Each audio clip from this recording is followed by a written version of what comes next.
Right there, that's probably the right chord. Yeah, that's I got it. Yeah. And what did we do last time? Remember there was a setting that it was like triggering nonstop or something, and then we did something for Saudi. So which wizards are you using? You get that one right there? It's the one that's on 7 by itself, and it's already turned on now. Okay. Excuse me. You do audio changes? This doesn't have Testing 1, 2, 3, 4, 5, 6, 7, 8, 9, 10. 6, 7, 8, 9, 10. Audio check. 1, 2, 3, 4, 5, 6, 7, 8, 9, 10. 1, 2, 3, 4, 5, 6, 7, 8. You can't block that. Yeah, that's or any of these. You know. This is super wide, so we can do that. Here, do you want to do that, Abe, while I'm getting this camera set up? I'd love to. Thank you, Here's those two pieces.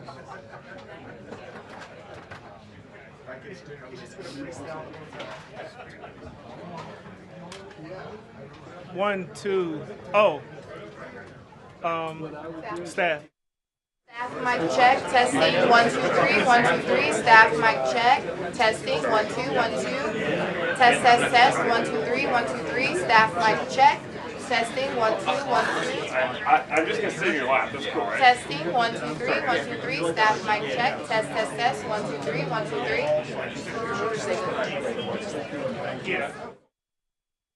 I'm going to stand here and talk to the camera behind you, but you're being moved right now. I'm just letting you. Yeah, take your time. I'm just letting you. So it's going to be weird because I'll be staring right at you.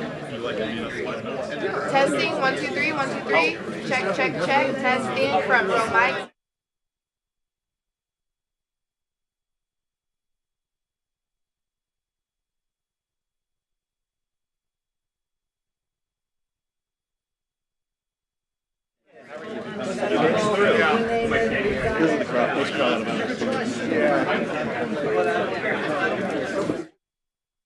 Questions examiner. They are here. They are. Yeah. Questions here.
just let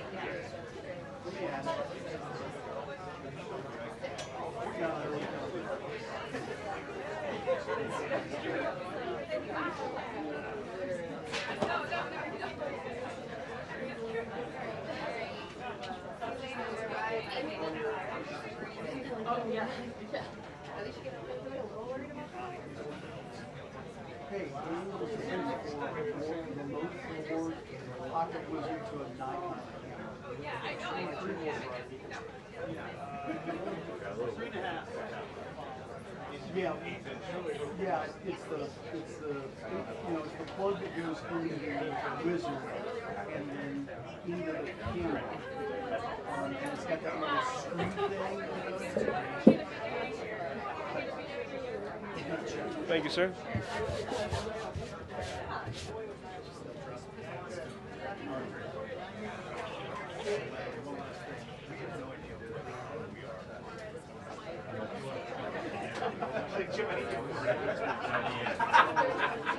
You told him not to do that. If he's watching you on the camera.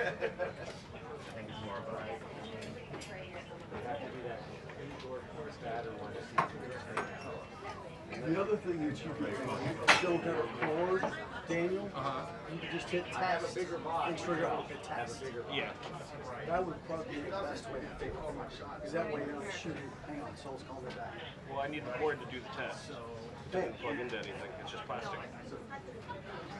Okay, all right, no problem.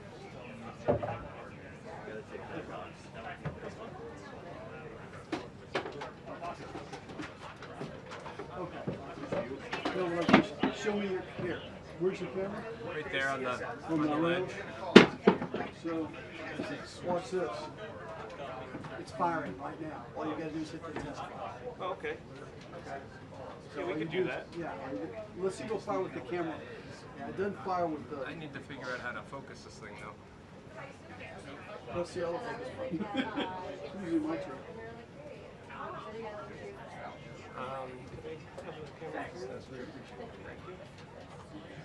Oh no, because you can't. Yeah, so all you do is press the test button. Okay. Right? I mean, you can look, watch the back of the camera. Can you see the back of the camera now? Watch it now. Yeah, it's fine. It's working.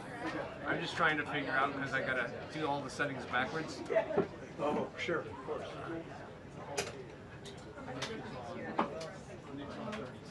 Oh, that's why it's got the star setting on it. I'm just going to use the test button on this. So if you use the test button, it fires that. So it's easy. I think that's what I had. I knew there was something last time that was wrong. Those are that. It wasn't working, so I think I had to fire. That's what it was. When we were doing Saudi, I was running and I was pressing the button to fire it because there was no port. We didn't have the port working. This would be a lot easier than doing. Abe, can you stand over there for a second at the podium? Yeah, apparently.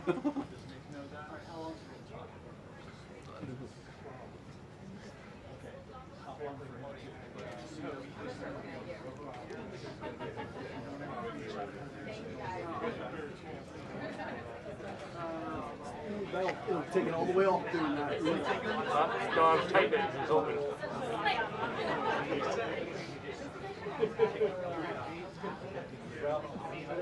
Try without it. I won't tell you why.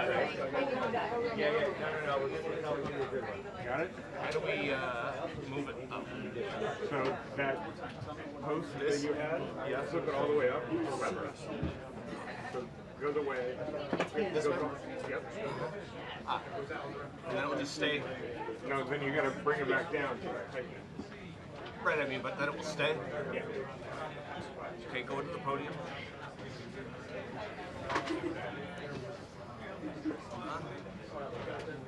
It's actually a nice shot. Okay. We good?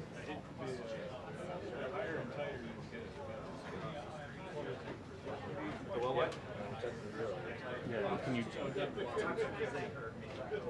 They shouldn't. No, that little guy's wide. You may need to go back. Is there somewhere where we can see that? I don't have any idea the one. Because this right now is the perfect shot. This is you? That micro camera? Whose camera is this? One The house? One of the networks, probably. Just push it up just a little bit. There you go. Oh, like this you mean? Yeah, and it's also better on the Magic Card. Okay. Magic Card is more stable.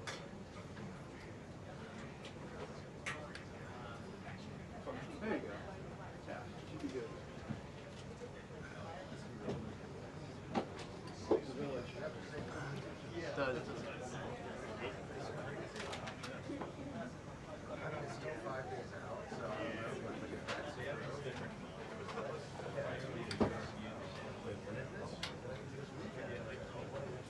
That's kind of neat. Do me a favor, press that little trigger button. I read every one. Every art, every single art. Oh yeah, But that's good.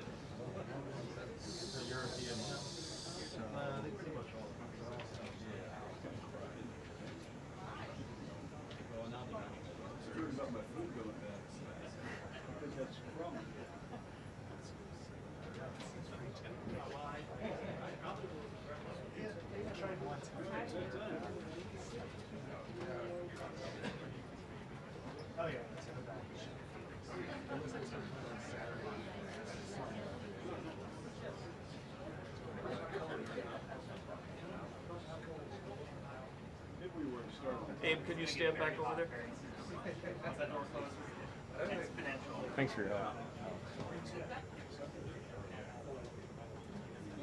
Nobody woke up in the morning and knew how to do this.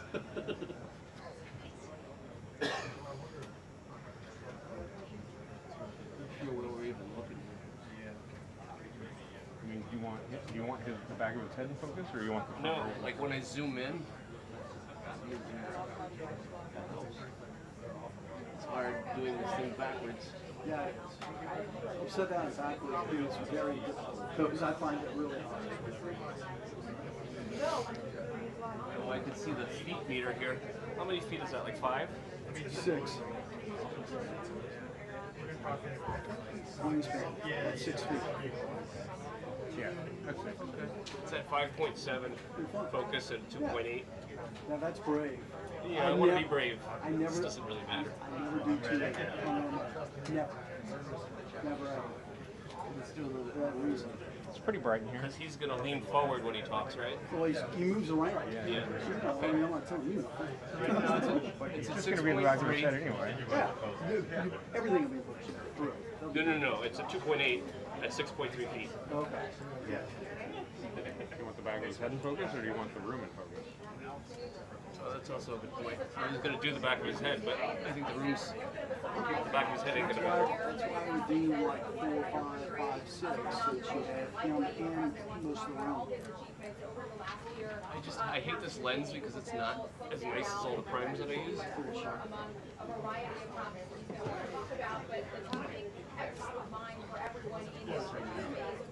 So, Dave, should I do 16 feet, 20 feet, 40 feet, or infinity? What, 2.8? Yeah. But it's also wide, so more things are in focus. Yeah, I don't know. What's 12 feet, 16 feet?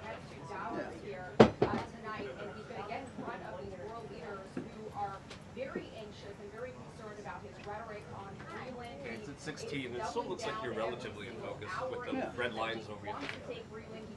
It's going to be a full if you're eligible. Like what? I said it's going to be a full if you're eligible. I am if somebody puts it on their paper. You want the ladder right there in the middle, Lynn? Is that what you've been asking for this whole time? Maybe we get him to stand on the ladder? Not with that end. All right. Thank you. I gotta get a new lens now. Thank you.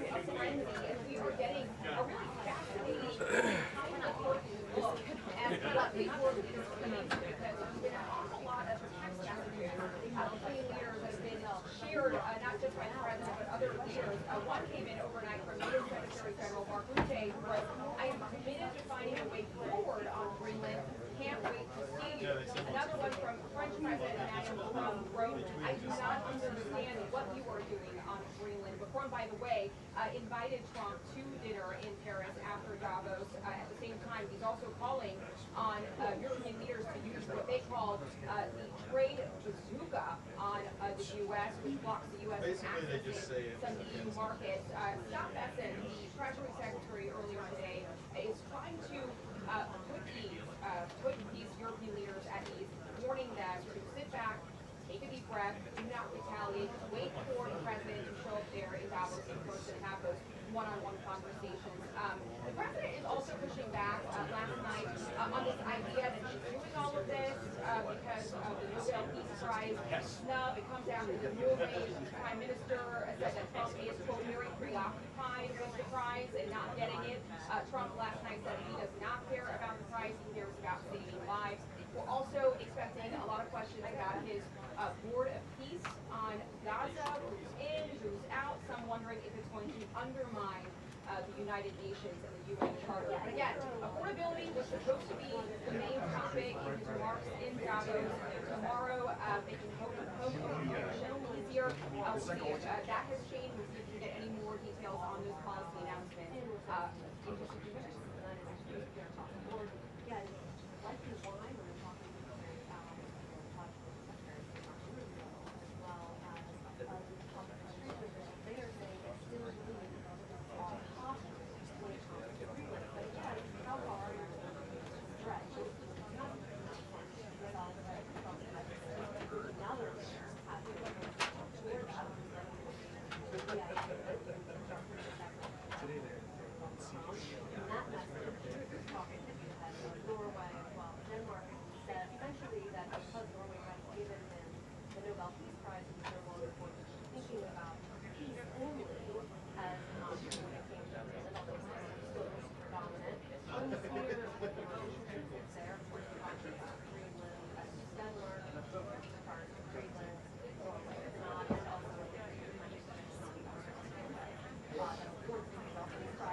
Understood.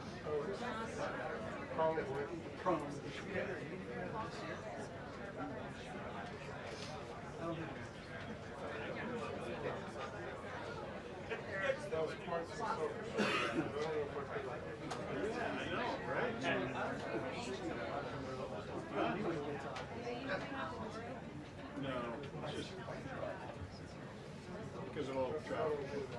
Because of all the traffic coming in and out.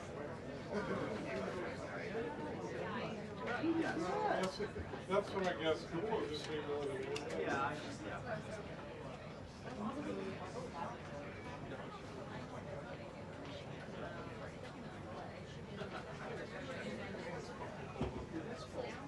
Oh, it's not cold. It's cold.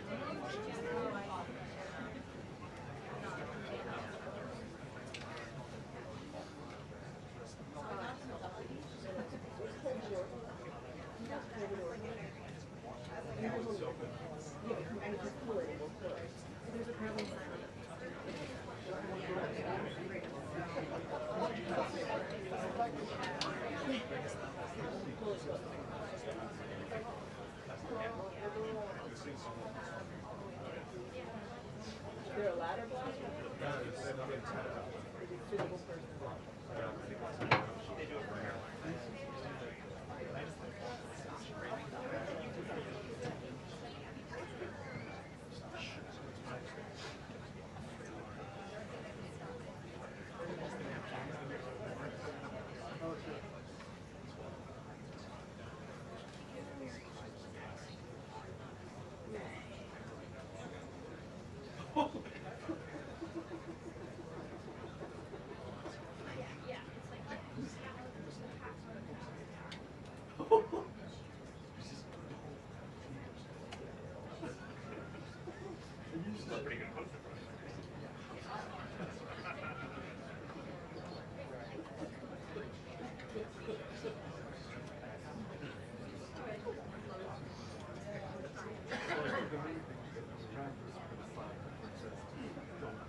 I get that, but like if now it's pulled off, they can always open it back up.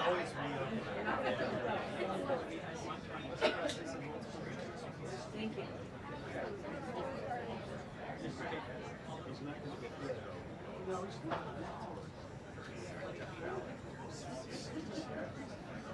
Thank you.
Yes, I can go. Yes. When you watch it. It's so hot. Can we open the door? I'm gonna roll this up like I do with my dog. Same. Not in here. It's the only place where we don't. Oh, so hot.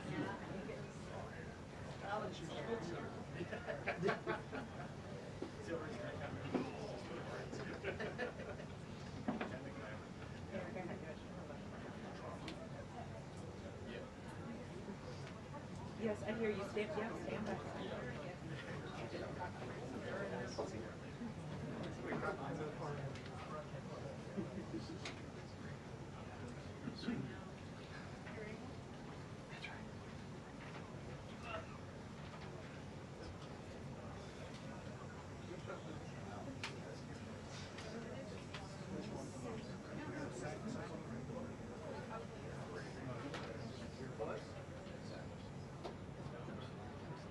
Thanks.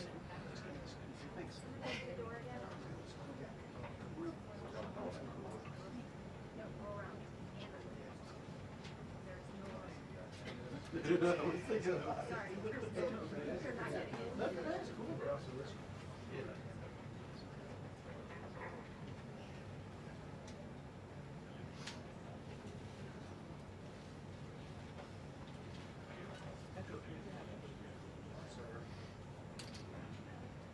That's amazing.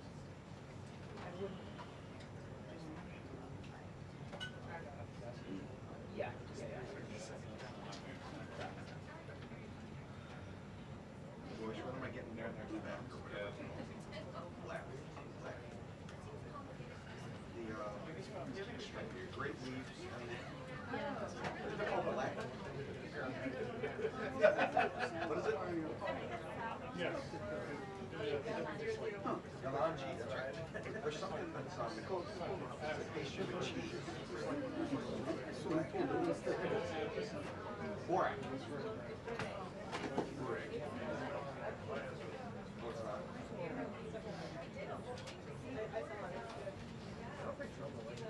Right. Yeah.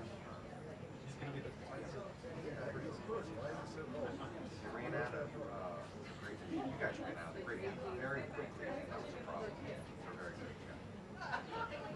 There were some churches. Many churches. What do they do?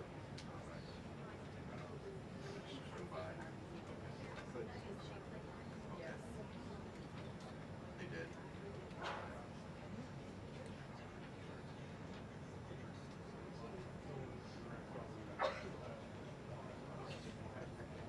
Great.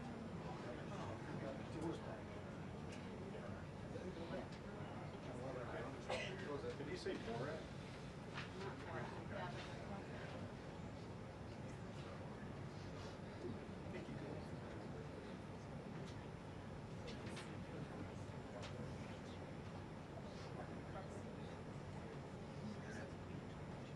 Oh yeah, I know what you're talking about. Yes.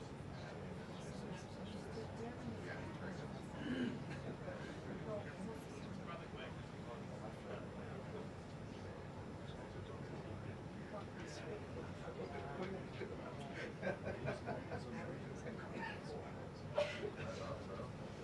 She was over there once. You gotta give her credit.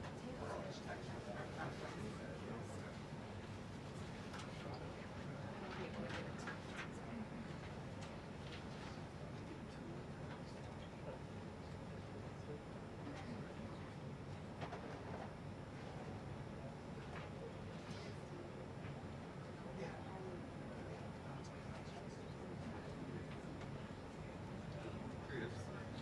Is that him? Yeah, no. I appreciate it. This guy. Big ol'.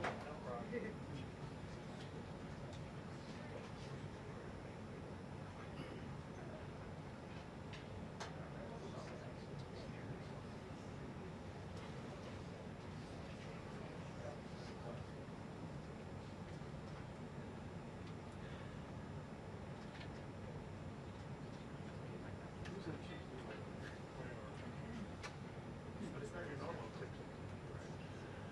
I would expect nothing less.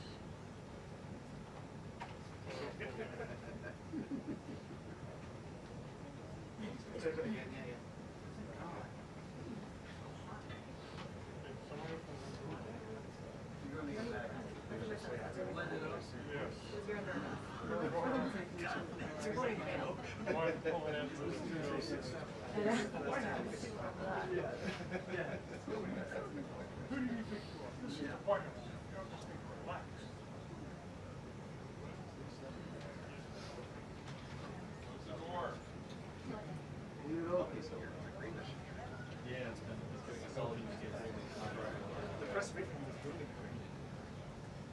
I'm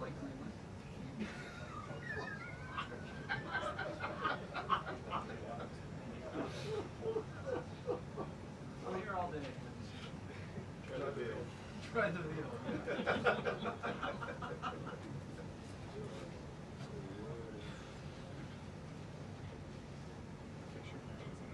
No, no, no, go ahead.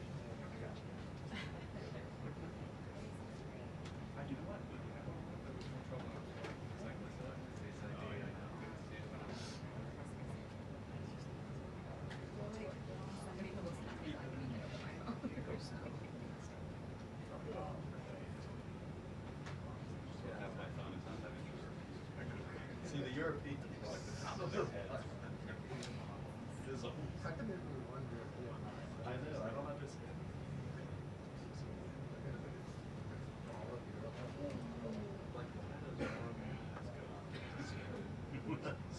Subscribe.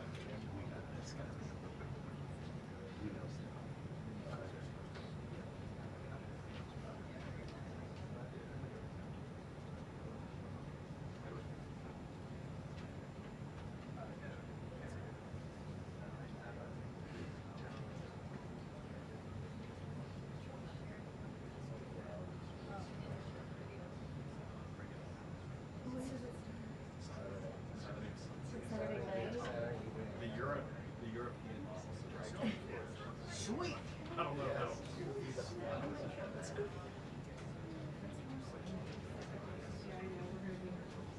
Yeah, I think the last one January. Yeah, South on those four. It's like that was the last. Virginia. We didn't have any last year.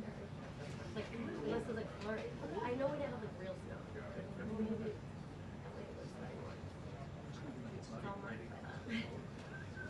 I mean, yeah. Well, I guess it was also Sunday, so like. Yeah, Jessica goes with herself. I'm sorry. Never had that. I'm in America.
It's too cold.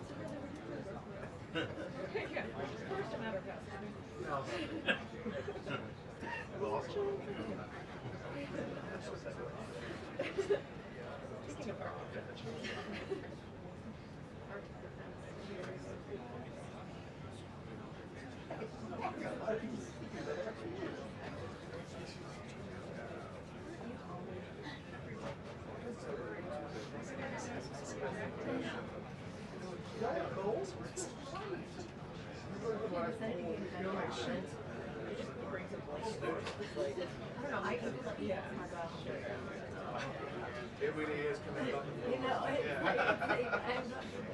like up here, look at me, I gotta look for something. Yeah, well, so I was thinking the same thing. Mine's back on the back rack there. I was like, if I had mine on it,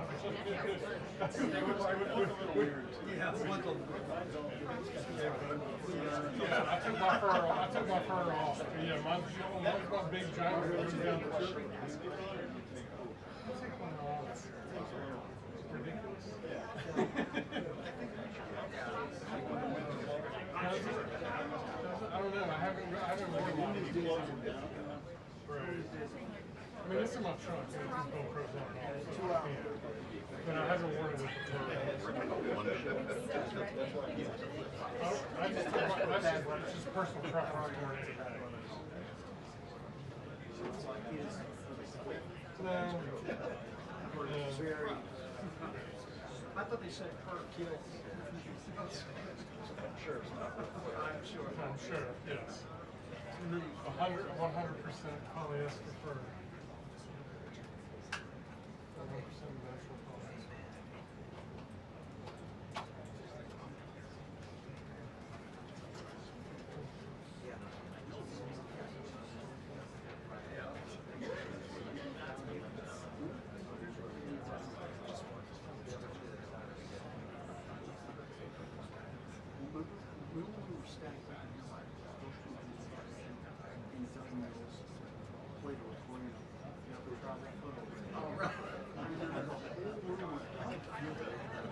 What?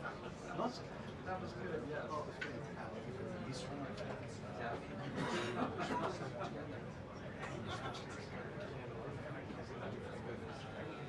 I know.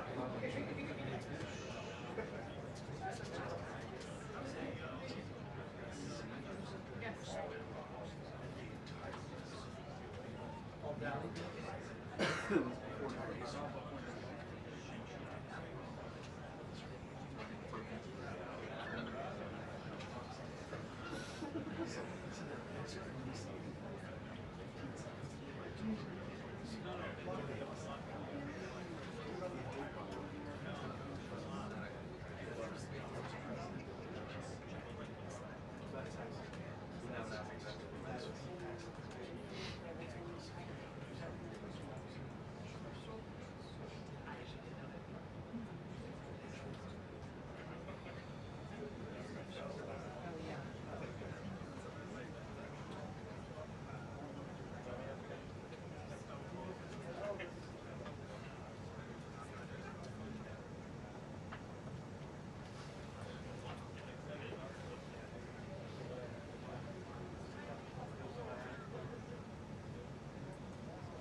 Hey, how are you?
Off the record.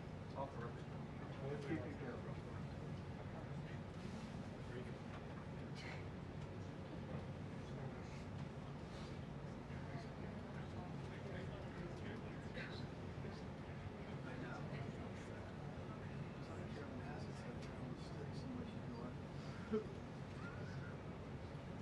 Oh, don't worry. Trusty cool cameras out there.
Elevation.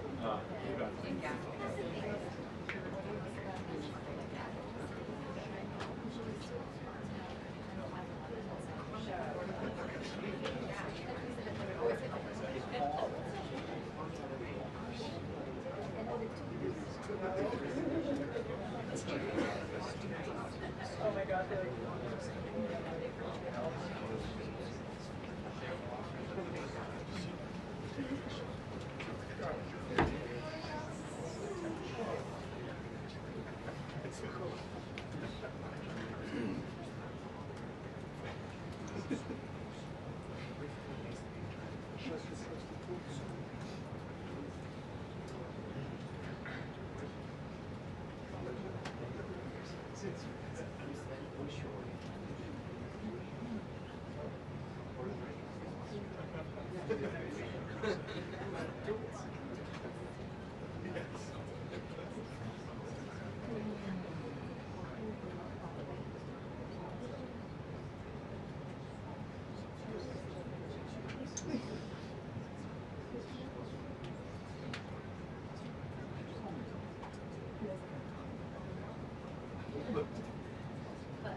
We're trying. Take them over the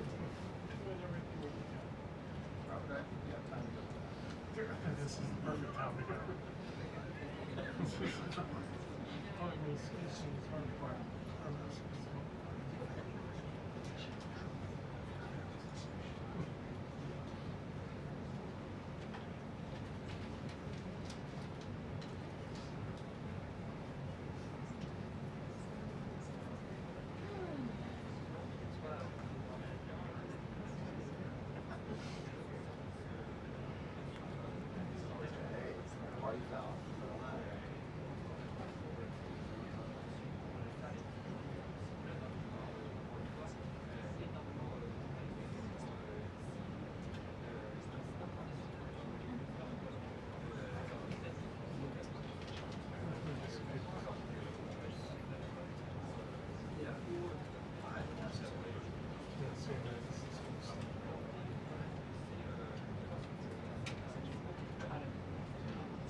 Just go that way.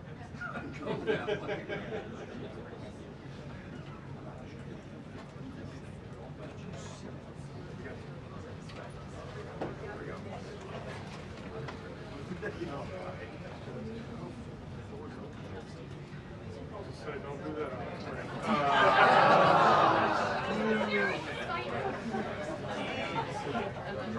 2-minute warning. Yep. 2 minute warning. 2 minutes. The official 2 minute warning? Yeah, they just sent it to the full team. That too.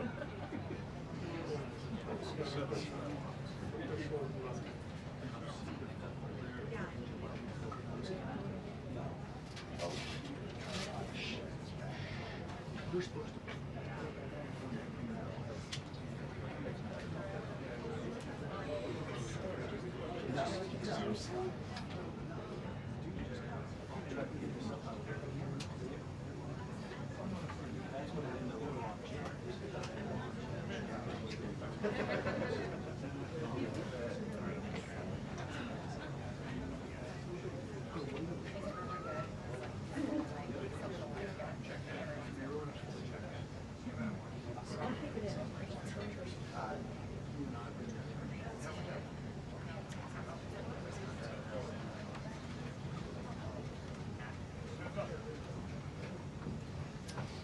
Wow, that's a big crowd. It's a lot of people. I think it's like a record. So these are accomplishments. We have a lot of accomplishments. And as you know, this is the anniversary, first anniversary, January 20th. And it's been an amazing period of time. We have a book that I'm not going to read to you, but these are the accomplishments of what we've produced. All page after page after page, individual things.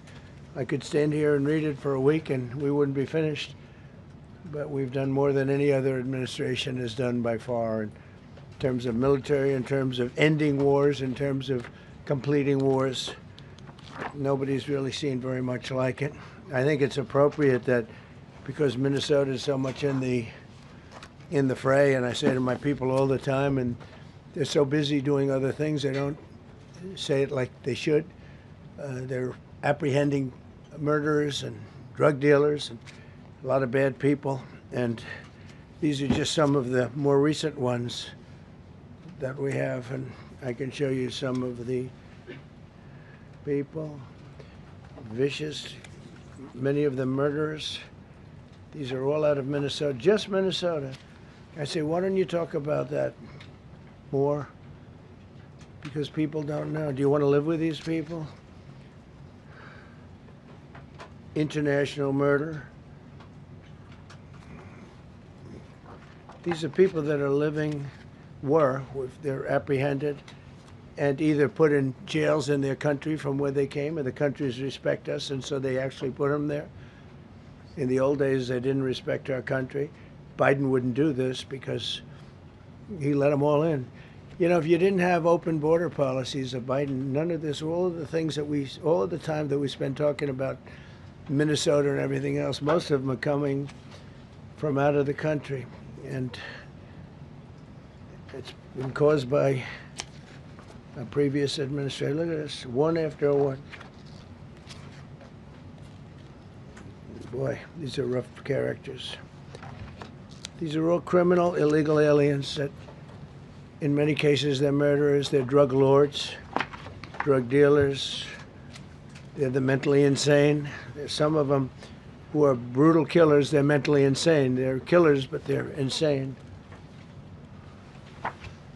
These are just in Minnesota. In California, it's worse.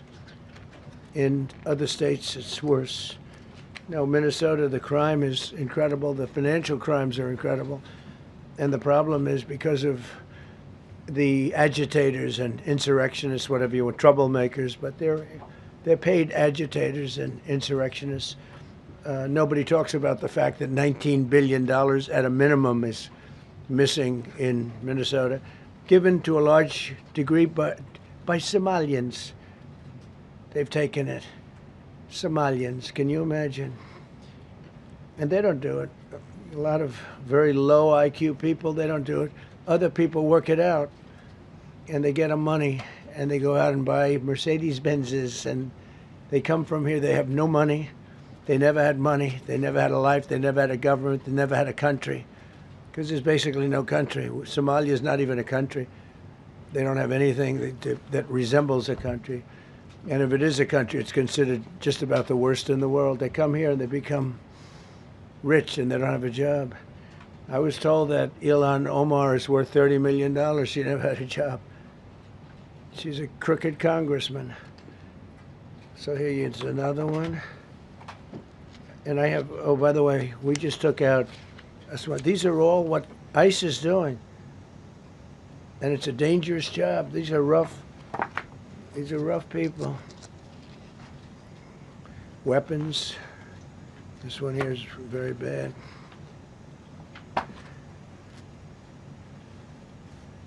I'm going through this because I think we have plenty of time. I'm going to beautiful place in Switzerland where we'll be, I'm sure I'm very happily awaited for. In Switzerland, they don't know about this. They don't have this problem. They have other problems, but they don't have this problem. Look, killed somebody. Look, and these are rough people. These are not, this was all allowed into our country through open borders. These dumbest policies, you know, men and women's sports is dumb. But to me, having an open border for the world to come in, drug dealers and prisoners. Venezuela, as an example, opened their prisons into the United States. That's why, one of the reasons I felt so strongly against Venezuela. Now, I'm loving Venezuela. They've been working with us so well. It's been so nice. And an unbelievably nice woman also did a very incredible thing, as you know, a few days ago. We're talking to her, and maybe we can get her involved in some way. I'd love to be able to do that. Maria, maybe we can do that. But we're dealing with the people and the president and all of the people in Venezuela, and we've been doing great. The oil companies are getting ready to make massive investments there. They have more oil than even Saudi Arabia. There you go. These are rough. This is all Minnesota, every one of them. This is one state out of many. And these people are, let's see, yeah, these are all, so far, people that came from outside of the country. They were allowed in by Sleepy Joe Biden, crooked Joe Biden, whichever you like. You can call him whatever you like. They're both right. He's sleepy and he's crooked. He was the worst president we've ever had. And we've had some bad ones, too. I can tell you, all you have to do is look at trade. You're not getting bored with this, right? I hope you don't. But these are people that you have to see. Strong-arm rape, aggravated assault with a weapon, and many other crimes.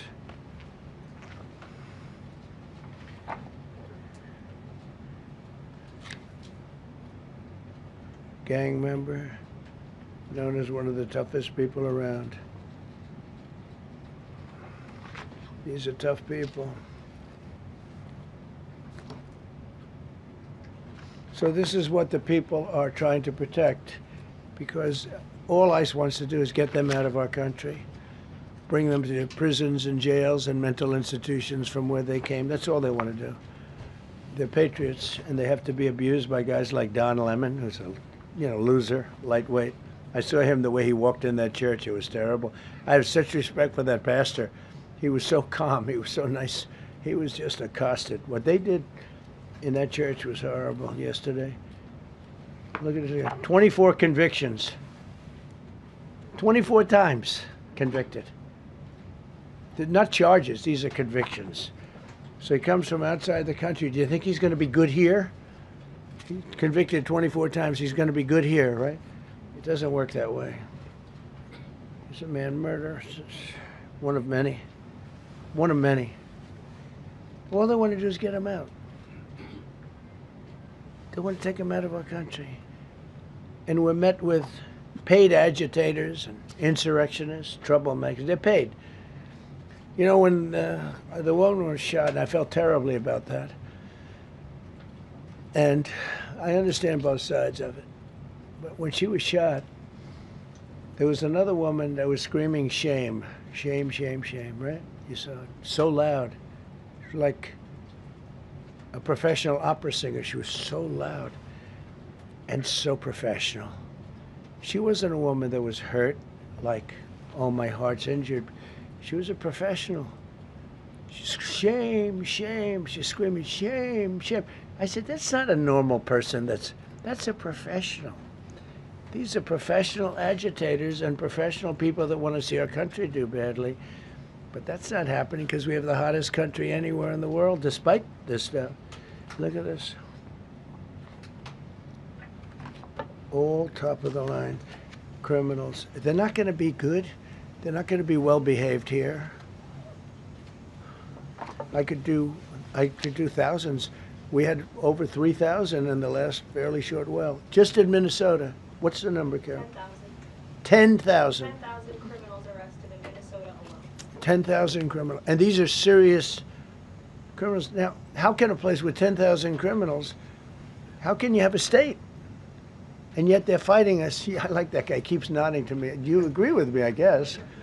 I like him. I don't know who he is, but I like him. He keeps nodding. He says, you're right. He's obviously a little on the right side, maybe. Look. These are rough ones. So this, we just took this off a stack.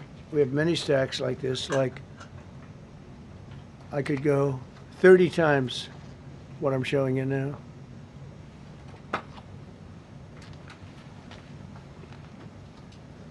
Relations with Hezbollah, that's nice. Why do we allow them in our country? I'm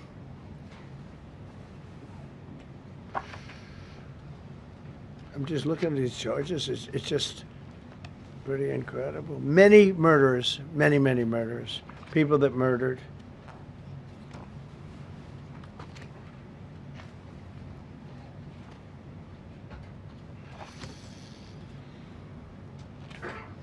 So what ICE does, and Border Patrol is incredible, too. I mean, Paul Perez and that group is incredible. Mostly Hispanic, by the way. They're like 60% Hispanic. You know, they talk about Hispanic.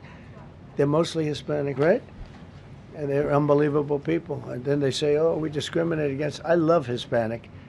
They are unbelievable. Entrepreneurial, they have everything. I did great. I did the highest. Nobody ever got numbers like I got from the standpoint of being a Republican.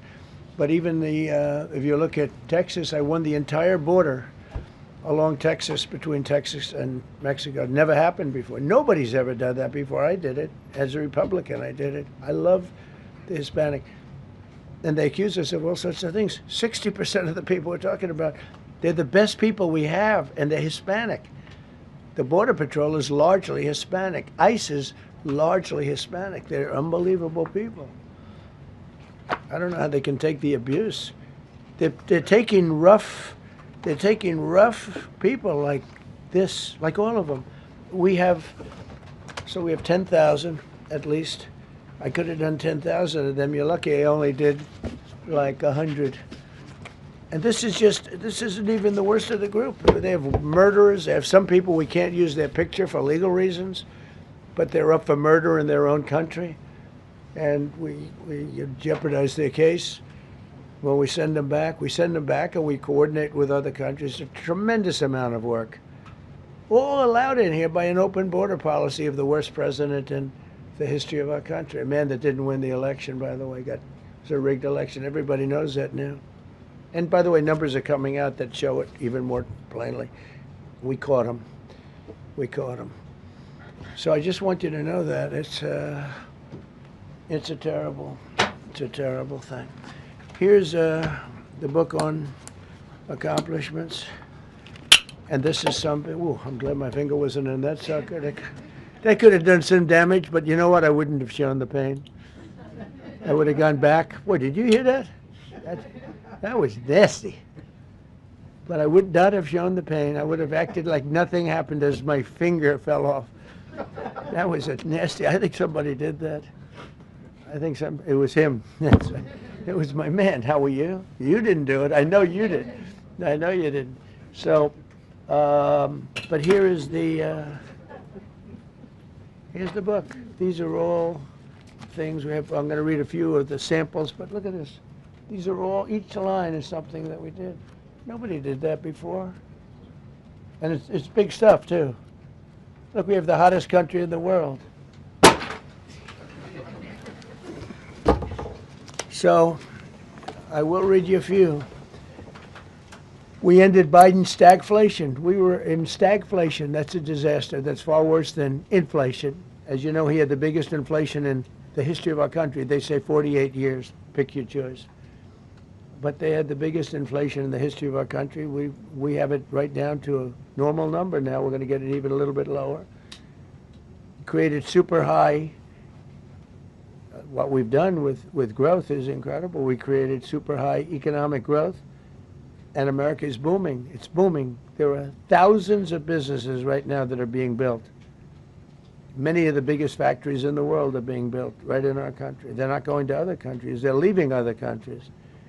Fourth quarter GDP is on track to pass perhaps much more than 5% growth, and that's despite the fact that we had a Democrat shutdown. They shut down our country, and we had 5%. Nobody in this room has ever heard about 5%. I think it could be 20% if we do it right. If we don't, every time we have good numbers, they raise interest rates. You shouldn't do it. In the old days, if you had good numbers, they'd lower interest rates, or they wouldn't do anything. Here, they try and kill it. They always try and kill success. Over the last 20, 25 years, that's the way. In the old days, if you had good numbers, the market would go through the roof. Today, if you have good numbers, the market goes down. But by the way, we've had the best stock market in history, the best 401ks in history, and we inherited a mess. The numbers that we inherited were way up, and now we brought them, almost all of them, way down. We brought them way down. I mean, I'm not getting, maybe I have the bad public relations people, but we're not getting it across. We inherited high numbers, and we brought them way down. And look at gasoline. They have places in the country now, $1.99 a gallon.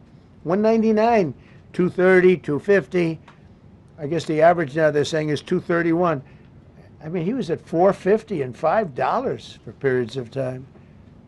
And he went back to the Trump formula, but he didn't do it properly, and he really went back to parts of it because you would have had $8 gasoline if they didn't. But he didn't do it properly. He had people that didn't know what they were doing. Core inflation for the last 3 months is 1.6%. 1.6. Their core inflation was so high that nobody could even calculate it. Under Biden, real incomes declined $3,000. Think of that, $3,000. That's a year. In 12 months, Trump real incomes went up by $2,000 and $3,000 and even in some cases $5,000. It's a tremendous difference. Stock market has set 52 all-time record highs during the course of the 11 months, because this was done on 11 months. Now we are actually officially 12 months as of today. 52 all-time record highs. That means 401ks did great. I have people see me all the time, policemen that guard us really well, and got to know them a little bit. And they said, "Sir, you're making me look so good. My 401k is through the roof. My wife thinks I'm the greatest genius, that I'm a financial genius, like Warren Buffett." He told me that. He said, I think they have better returns than Warren Buffett right now. But he said, all my life my wife has been criticizing me for not being smart financially. Now all of a sudden she loves me more. But we added $9 trillion in value to retirement accounts, saving many people. I mean, they were going out of business. Think of it. We added $9 trillion of value to retirement accounts, savings accounts, and 401ks. That's during the course of 12 months. And I think it's probably 11 months because I don't think they have it for the 12. They have it for the 11. Added $9 trillion of value. Lifted more than 1.2 million Americans off food stamps in 1 year. They would have had another 1.2 million. We would have had, welfare would have gone up. And instead of investing $18 trillion in our country, now it's probably more than that, but $18 trillion and having thousands of plants being built all over the country, you would have had thousands of plants closing all over the country. And you would have had disinvestment, and you would have had welfare going way up.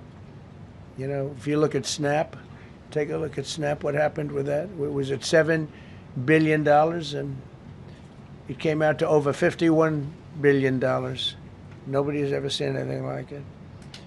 The past administration, they had no clue. Or they were really bad, but they basically had no clue. But they did have a concept. I mean, they're still trying to sell the idea of men playing in women's sports. You saw that in the Supreme Court. I mean, some of those justices were fighting for them, too. They were fighting for them. But you saw that just the other day in the Supreme Court. Men playing in women's sport doesn't work. Secured a record-breaking $18 trillion in commitments for new investments. Apple, NVIDIA, SoftBank, Oracle, TSMC, Johnson & Johnson, Eli Lilly and Company, Micron, AstraZeneca, General Motors, Hyundai, Ford, Honda, GE Aerospace, many, many others. I left a Ford plant a week ago in Michigan that they were going to close 2 years ago, and now they just announced that they're going 24 hours around the clock making cars. Tariffs did it.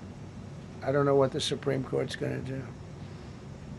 I think to me it reads so plainly. Couldn't be plainer. You're allowed to do a license. Tariff is probably less severe than what a license could be. But think of it. You're allowed to do a license, and then they have a clause at the end, something to the effect, or what is necessary, something to that effect.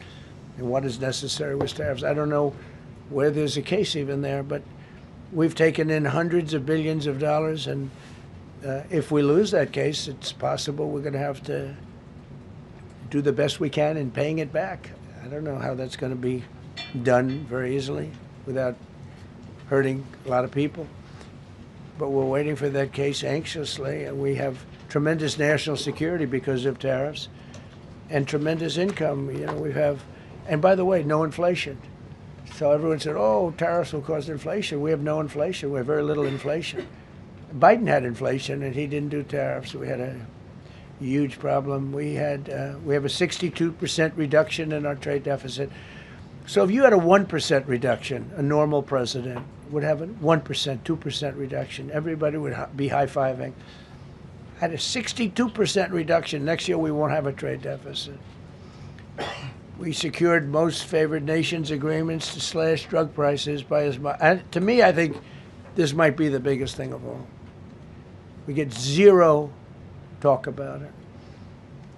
The New York Times had a story way in the back of the paper, a little story about it. I think it's the biggest thing there is. When you talk about health care, drug prices will go down more than ever before for any country, because we were priced at such a level that we were subsidizing the entire world, big place in the world. We were paying 10, 12, 13 times more than other countries. 13 times more, not 13%, 13 times more. A pill that was selling in London for $10 would sell in New York for $130. It's 13 times. More than that even. But we secured most favored nations agreements to slash drug prices by as much as 300, 400, 500, and even 600%, including with Pfizer, AstraZeneca, Eli Lilly, Nova Nordisk, Gilead Sciences, EMD, Serenio, and many others. If you look at some of the prices that are coming down, where a price would come down $1,300 coming down to $87. Think of it. So something that was costing $1,300 is now costing $87. And the fake news doesn't want to write about it. That's why I do this. I don't like to do this, to be honest with you. But I do it because got to get the word out. We signed one big, beautiful bill. I call it the Great Big Beautiful Bill, delivering the largest tax cuts in history. No tax on tips, no tax on Social Security, no tax on overtime. We made interest on car loans tax deductible for U.S.-built automobiles only. So if you buy an automobile built in the United States, we're not doing it for Germany and Canada and different places. We're doing it only if it's built here. We want them to be built here. A lot of the Canadian auto plants are closing and they're moving into the United States. Same thing with Mexico, same thing with Germany, and same thing with Japan and other countries. They're moving into the United States because of tariffs. Because they don't want to pay the tariffs. It's too much. They can't pay the tariffs. So they're coming here. Nothing different than what other smart countries did. But it works better for us. Under my leadership, it's not done properly, but it's done properly. We have, again, more plants being built than at any time in the history of our country. Passed the largest spending cuts in American history, and that was true in my first. We had a tremendous first term also. We rebuilt our military. We had one of the best. We had the best economy in the history of our country, but we're blowing it away now. When this stuff starts opening up, you're not going to see anything like it probably ever again. We slashed the federal budget deficit by 27% in a single year. Think of that, 27. You could do it 2%, 1%, 0.5%, 27%. And that's with all of the things we have to do, all of the people we have to put on the payroll to get rid of people that are murderers. Again, when you see people in Minnesota that are murderers, these people are fighting to keep them there. And I say to Christie and to Tom Homan, the great people, they're working so hard. Look at the border. The border is now secure. First time, Biden said you couldn't do it. You need legislation. I had no legislation. I said close the border. Within 1 month, we had almost nobody coming in. Now for the last 8 months, nobody came into our country illegally. And I find that hard to believe, because you'd think somebody, because it used to be millions of people just poured into our country. And the people that do that are Democrat sort of aligned.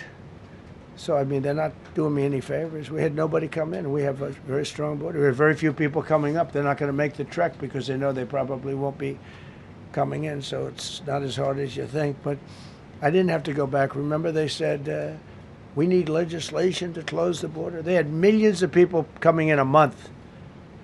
We have nobody coming in, and we're getting the murderers out. Murderers, people from prisons and jails, Many countries opened up their prisons and dropped them into the United States. Those are the people who are getting out. And we have a lot of heart. And I said, you got to lighten up on this. We have a lot of heart for people. They came in illegally, but they're good people, and they're working now on farms, and they're working in luncheonettes and hotels and all. And we're looking to get the criminals out right now, the criminals. And I think it's very important. I mean, every once in a while you see a story, we take somebody. He should be out because they came in illegally. So in theory, they should be. But we're focused on the murderers, the drug dealers, the mentally insane. We have a lot of mentally insane killers. I mean, you can't even talk to them. It'd be nice if you could have a little reason, but you can't even reason. These are seriously ill people. You have a couple of countries where they were loaded up. Their mental institutions and insane asylums were loaded to the gills. They couldn't get. They're empty now. But they're filling up because we're bringing them all back. We know where they came from. And every country accepts them. You know, under Biden, they wouldn't take. They had so little respect that they'd bring them there, and they wouldn't take them. They said, get the hell out of here. They would be bringing a plane in to land in a country, and they'd put 5 planes on the runway so you couldn't land the plane. So they'd come back with the people that they were bringing back. They don't do that with me. They do that with me, they have problems. They don't do it. They accept them back. They're not happy about it, but they accept them back. Cut a record number of regulations. I promised to eliminate 10 old regulations for every one new regulation. Instead, we cut 129 old regulations for each one added. Think of that. I want to do 10. In my first 4 years, I did. When we put on a new regulation, you had to cut 8. This year, I said you have to cut 10. Instead, we cut 129. So every time, so far, can't remain like that, I don't imagine. I hope I can, because we have so much wasted regulation, stupid regulations. Regulations where they go by California, which is a disaster state, with a governor that truly is doing a bad job. He's killing that state. If he ever ran the country, this country would be Venezuela very quickly. Using tariffs slashed the U.S. trade deficit by an incredible 77%. The trade deficit is down, and that doesn't include the last month where we had our best month. We slashed the trade deficit by an incredible 77% in 1 year with no inflation, something that everyone said could not be done. So we had essentially no inflation. In fact, the last month we had almost no inflation. But we slashed the trade deficit by 77%. If you slashed it by 1%, that was good. Again, we did that with tariffs and intelligence. We did that with November 5th, great election. We secured historic trade deals to reduce barriers on U.S. exports with countries covering 40% of all U.S. trade. Think of that. American exports are up by more than $150 billion this year. People said, oh, we're not exporting. All we do is buy. If you keep buying, you're not going to have a country for very long. So we increased exports by more than $150 billion. Investment in American factories is up 41%. That's a record. Nobody goes 41% up. You go 2% up, 1% up. You go down by 3%. If Kamala got elected, the 41% up would be 41% down. We removed over 270,000 bureaucrats from the federal payroll. That's another thing. So we have, we announce our unemployment numbers, call it unemployment or employment. And they were very good, but we could make them great. But we've slashed tremendous numbers of people off the federal payroll. Because ultimately, if you're on the federal payroll, I mean, we have jobs where they had 10 people for every job. So we cut. Now, if you want to see some good numbers, I'll hire 1 million people. We cut millions of people off the federal payroll. I don't like doing that, but the good news, I don't feel badly because they're getting private sector jobs and they're getting sometimes twice as much money, 3 times as much money. They're getting factory jobs. They're getting much better jobs and much higher pay. But all I have to do is say, like, what the Democrats do all the time. They hire 1 million people and then they hire another million, They load it up and it says, oh, they only have a 3% unemployment rate. It's a fake rate. So with us, we're proud of the fact that we cut so many because, again, I don't want to cut people. But when you cut them and they go out and get a better job, I like to cut them. And sometimes they have to be forced to do that because, you know, it's like they want to stay where they are. They don't know. And then all of a sudden they end up, we have many cases, Karoline, where people were devastated. They hated Trump. I got caught from my very boring federal job where they had, again, sometimes 10 people to do one job. And they were very upset. And now they ended up with a job where they get paid 3 times more money. They're ending up buying houses. It's like crazy. So they went from not liking me to liking me a lot because it's hard to get. We need people. We need people. It's one of the reasons. I mean, I want to, when you have good people in the farm or good people in hotels and everything else, we want to work with them as much as we can. Under Biden, 1 out of 4 jobs added was a government job. Think of that.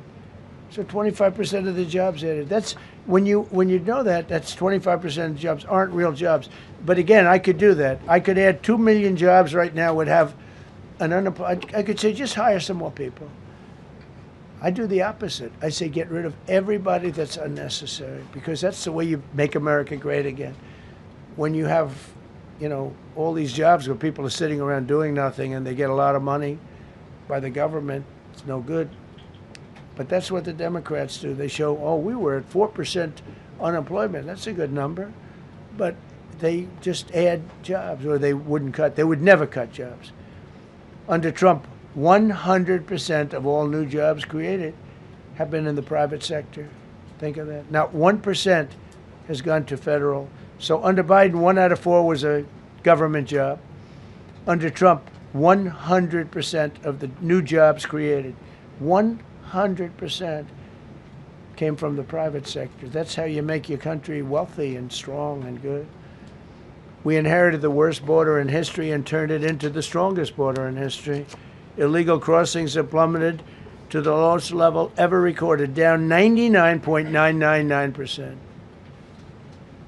That means down 100%. 99.99. Now, I want to find out who that one person is. For 8 months in a row, 0, and these are government numbers, these are not my numbers.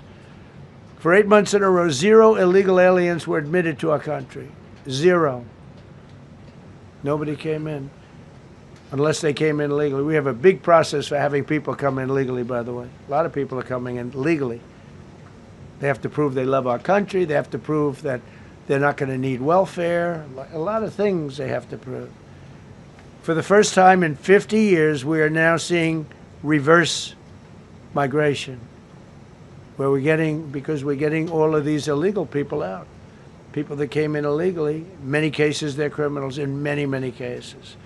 Remember when they used to say that the people that come into our country as immigrants are very nice people, they're wonderful people, they don't commit crime. No, they make our criminals look like babies. They make our Hell's Angels look like the sweetest people on earth. The Hell's Angels are now considered a nice, high-quality person. I like the Hell's Angels. They voted for me. They protected me, actually, believe it or not. But they make our criminals look like babies. These are some of the most vicious people anywhere in the world. They came from the Congo. The prisons, I know the Congo because I ended the war with the Congo and Rwanda. Tough group, very tough group. They came from prisons in the Congo. Some of the toughest, meanest people you'll ever meet. Thank you very much. They allowed them to come into America. These are tough people. Before my election, 100% of net job creation was going to foreign migrants. Since my inauguration, 100% of the net jobs created have gone to American-born citizens. That's a big thing. In other words, we're now taking care of our people. 100% of net jobs created have gone to the American-born people. Before that, we didn't care. Designated Tren de Aragua, MS-13, and the Mexican drug cartels as foreign terrorist organizations, and we've hit them hard. You've seen what we've done on the water. We're starting to do that on land. The land is much easier, actually. Water is incredible. We did that on the water so that when into the boat business right now, I can tell you. 97% down drugs coming in by water. 97%. Nobody ever heard of that before. They heard 2%, 1%. It went up 2%. 97, and we're looking for the 3%. Who the hell are the 3%? They're crazy.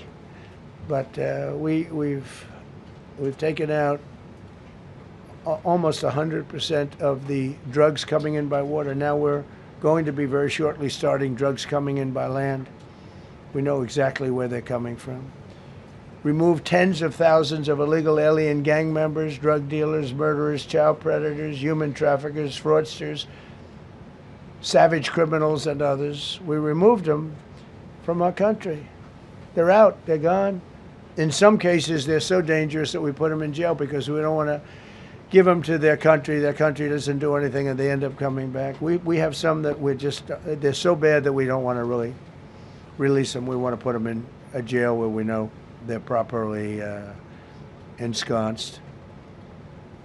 Think of that. Remove tens of thousands of illegal alien gang members, drug dealers, murderers, child predators, human traffickers, fraudsters, and savage criminals. Why wouldn't you want them removed? The reason is because these are insurrectionists that are doing this work.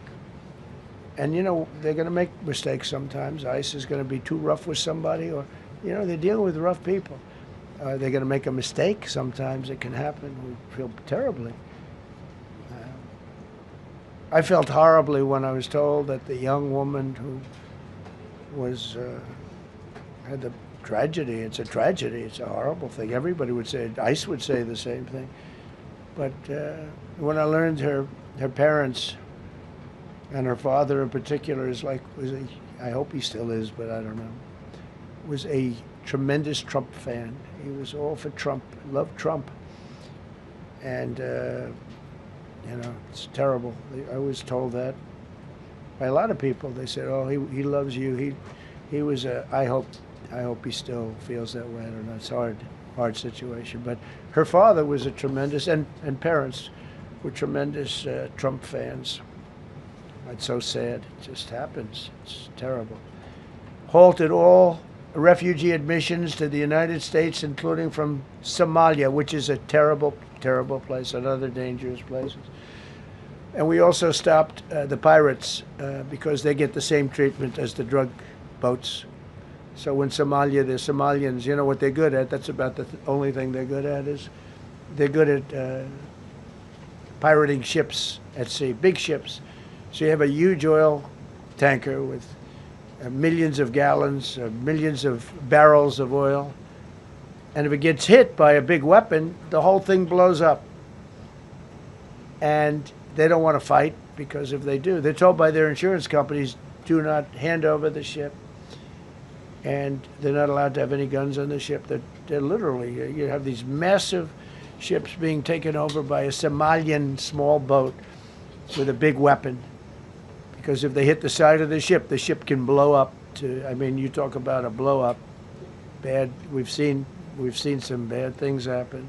And the insurance companies, some of these ships cost more than $1 billion to build. And the insurance companies say, look, we'd rather give them money than take a chance on $1 billion insurance policy. But they don't have to worry about it, because we hit them the same way we hit the people with the drugs in their boat. They don't know what the hell happened. But all of a sudden, there are no pirates at sea. Do you notice? We haven't had a boat taken in a little while. Came out of Somalia, really corrupt place. It's not a country. They don't have government. They don't have anything. I always hate to see this. Ilan Omar, she comes from Somalia, a backward country, probably the worst country. They say it's the worst country in the world, if it's a country. I don't even think it's a country. There's no organization, no anything. They don't have police. They don't have military. They don't have anything. They just have people running around, killing each other and trying to pirate ships. But she'll come here, comes, and then she wants to tell us how to run our country. The Constitution says that I am entitled to this. I can't stand her. terminated all taxpayer-funded benefits for illegal aliens, and kicked 275,000 illegals off of Social Security. They were illegally getting Social Security. 275,000 people. I'm telling you, it's not that this is pleasurable, but if I weren't elected president, this country was going to be destroyed quickly, very quickly. I think within a year, if you had Kamala or a Joe type. I mean, Joe was a disaster, but if you had Kamala, he was the replacement. I was up by like 25 points on Joe, and they said, hey, let's get somebody else. This never happened. Well, I had so many firsts. You're leading somebody by a lot, and they say, oh, let's take him out, let's put somebody. That's like I said to Dana White the other night. I said, you know, Dana, it's like you have a fighter, two fighters, one guy is winning by a lot. And they say, oh, let's take this guy out, let's put a new fighter in the ring with him. That's what happened to me. I was doing great with Biden. The whole campaign was against Biden. All the money was spent against Biden, and all of a sudden I got Kamala. Everyone said, who the hell is she? But that didn't work out too well for them, but never happened before. We are about lots of firsts. Designated English as the official language of the United States of America. We did that very powerfully. And while we're at it, we also took the Gulf of Mexico, and now it's the Gulf of America. Because we have 92% of the shoreline. It always bothered me. I'd say, you know, we have most of the shoreline. Mexico has a small percentage, talks about 8%. We have 92%. And I said, why is it the Gulf of Mexico? It should be the Gulf of America. I was going to call it the Gulf of Trump, but I thought that I would be killed if I did that. I wanted to do it. I wanted to. My people work so hard. Sir, I don't think it'll look too good. I'm telling you, it's a good thing. And it'll be hotter than ever, I said. No, but I decided not to do that. I'm joking, you know, when I say that. I was not going to call it the Gulf of Trump. Because tomorrow it'll be, Trump wanted to call it the Gulf of Trump, but he was rebuffed by his people. My people don't rebuff me too much. The Gulf of Trump, that does have a good ring, though. Maybe we could do that. It's not too late. No, we have the Gulf of America now. It's great. Our country is proud for the attack on Venezuela, the attack on the Iran nuclear capability, wiped it out. I mean, first administration, Soleimani, the father of the roadside bomb, al-Baghdadi, the father of ISIS, who was rebuilding ISIS. We wiped them out. Done a great job. Signed an order that will end birthright citizenship for children of illegal migrants. You know, that case is in court right now. That case was meant for the children of slaves. All you have to do is look at the years. Look at the years where the cases were filed and where the decisions were made. They were right at the end of the Civil War. They're trying to say that, you know, in China's making a big business out of that. They come to the country, they have a child, the American citizen, they get all the benefits.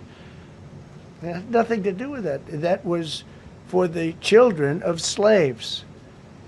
And I hope the Supreme Court so rules. Designated fentanyl as a weapon of mass destruction. It is. We lost, I believe, 300,000 people this year. 300,000 people. That's like filling up one of those big football stadiums 5 times. It's not even believable. I mean, you could be in a war and you wouldn't lose that many people. So we designated fentanyl a weapon of mass destruction. Conducted numerous successful military strikes against narco-terrorists operating in our hemisphere, including the water strikes. Drugs brought in by ocean. So I told you that we're down by, I mean, close to 100%.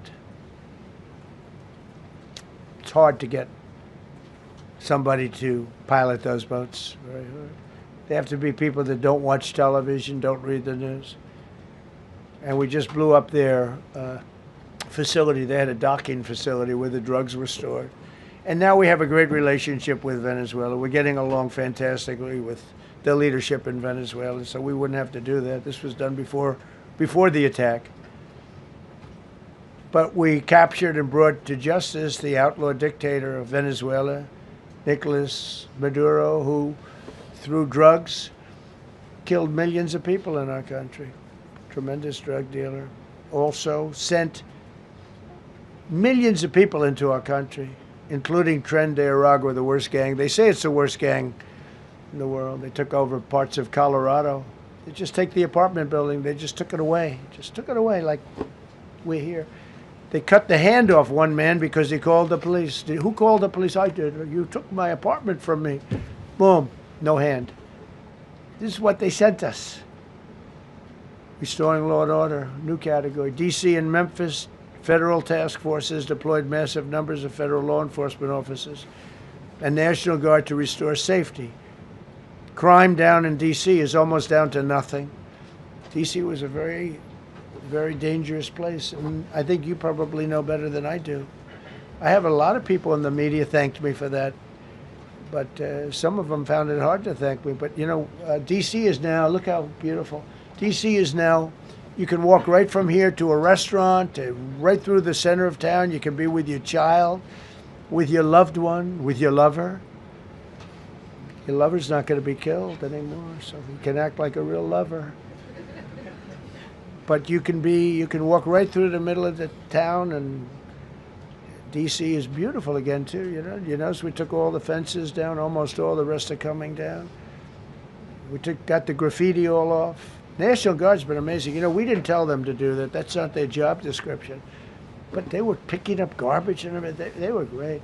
And I don't know. To me, a town, it looks better when you have military people. These are big, strong guys, are bad guys. Look at them and they say, we're not going to mess around. But what they don't know is that we took over 2,000 people out, permanently out of D.C. These were career criminals. But I feel much better seeing those people there. I went in a couple of times and had dinner in D.C. I walked right down the middle of the street. I felt very safe. A year ago, I couldn't have done that. I would have been crazy to have done that. Secret Service wouldn't let me do it. They weren't thrilled anyway, I will tell you. It wasn't like they were thrilled, but we did it, and it was great.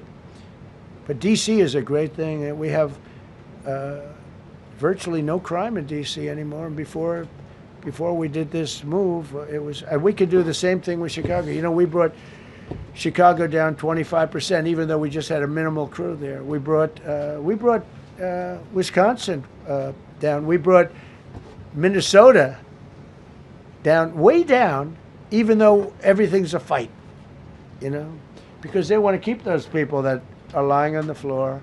They want to keep those people in Minnesota, but they really don't.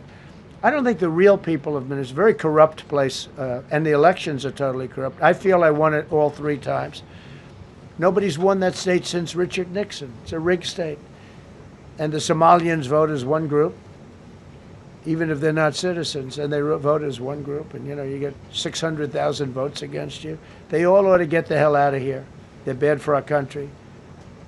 Nationwide achieved the largest reduction in violent crime on record. So this just came out. Nationwide, over the last 11 months, achieved the largest reduction in violent crime on record, including the largest one-year drop in murders ever recorded. Almost 2,000 lives were saved. That's despite the fact that we took in criminals under the leadership of the Democrats and Joe Biden. More motor vehicle theft is down by 100,000 vehicles nationwide. That's another. Nationwide, the motor vehicle theft was out of control, and now it's very much in control. It was down by more than 100,000 vehicles to a record low. Began the process of eliminating cashless bail policies across the nation.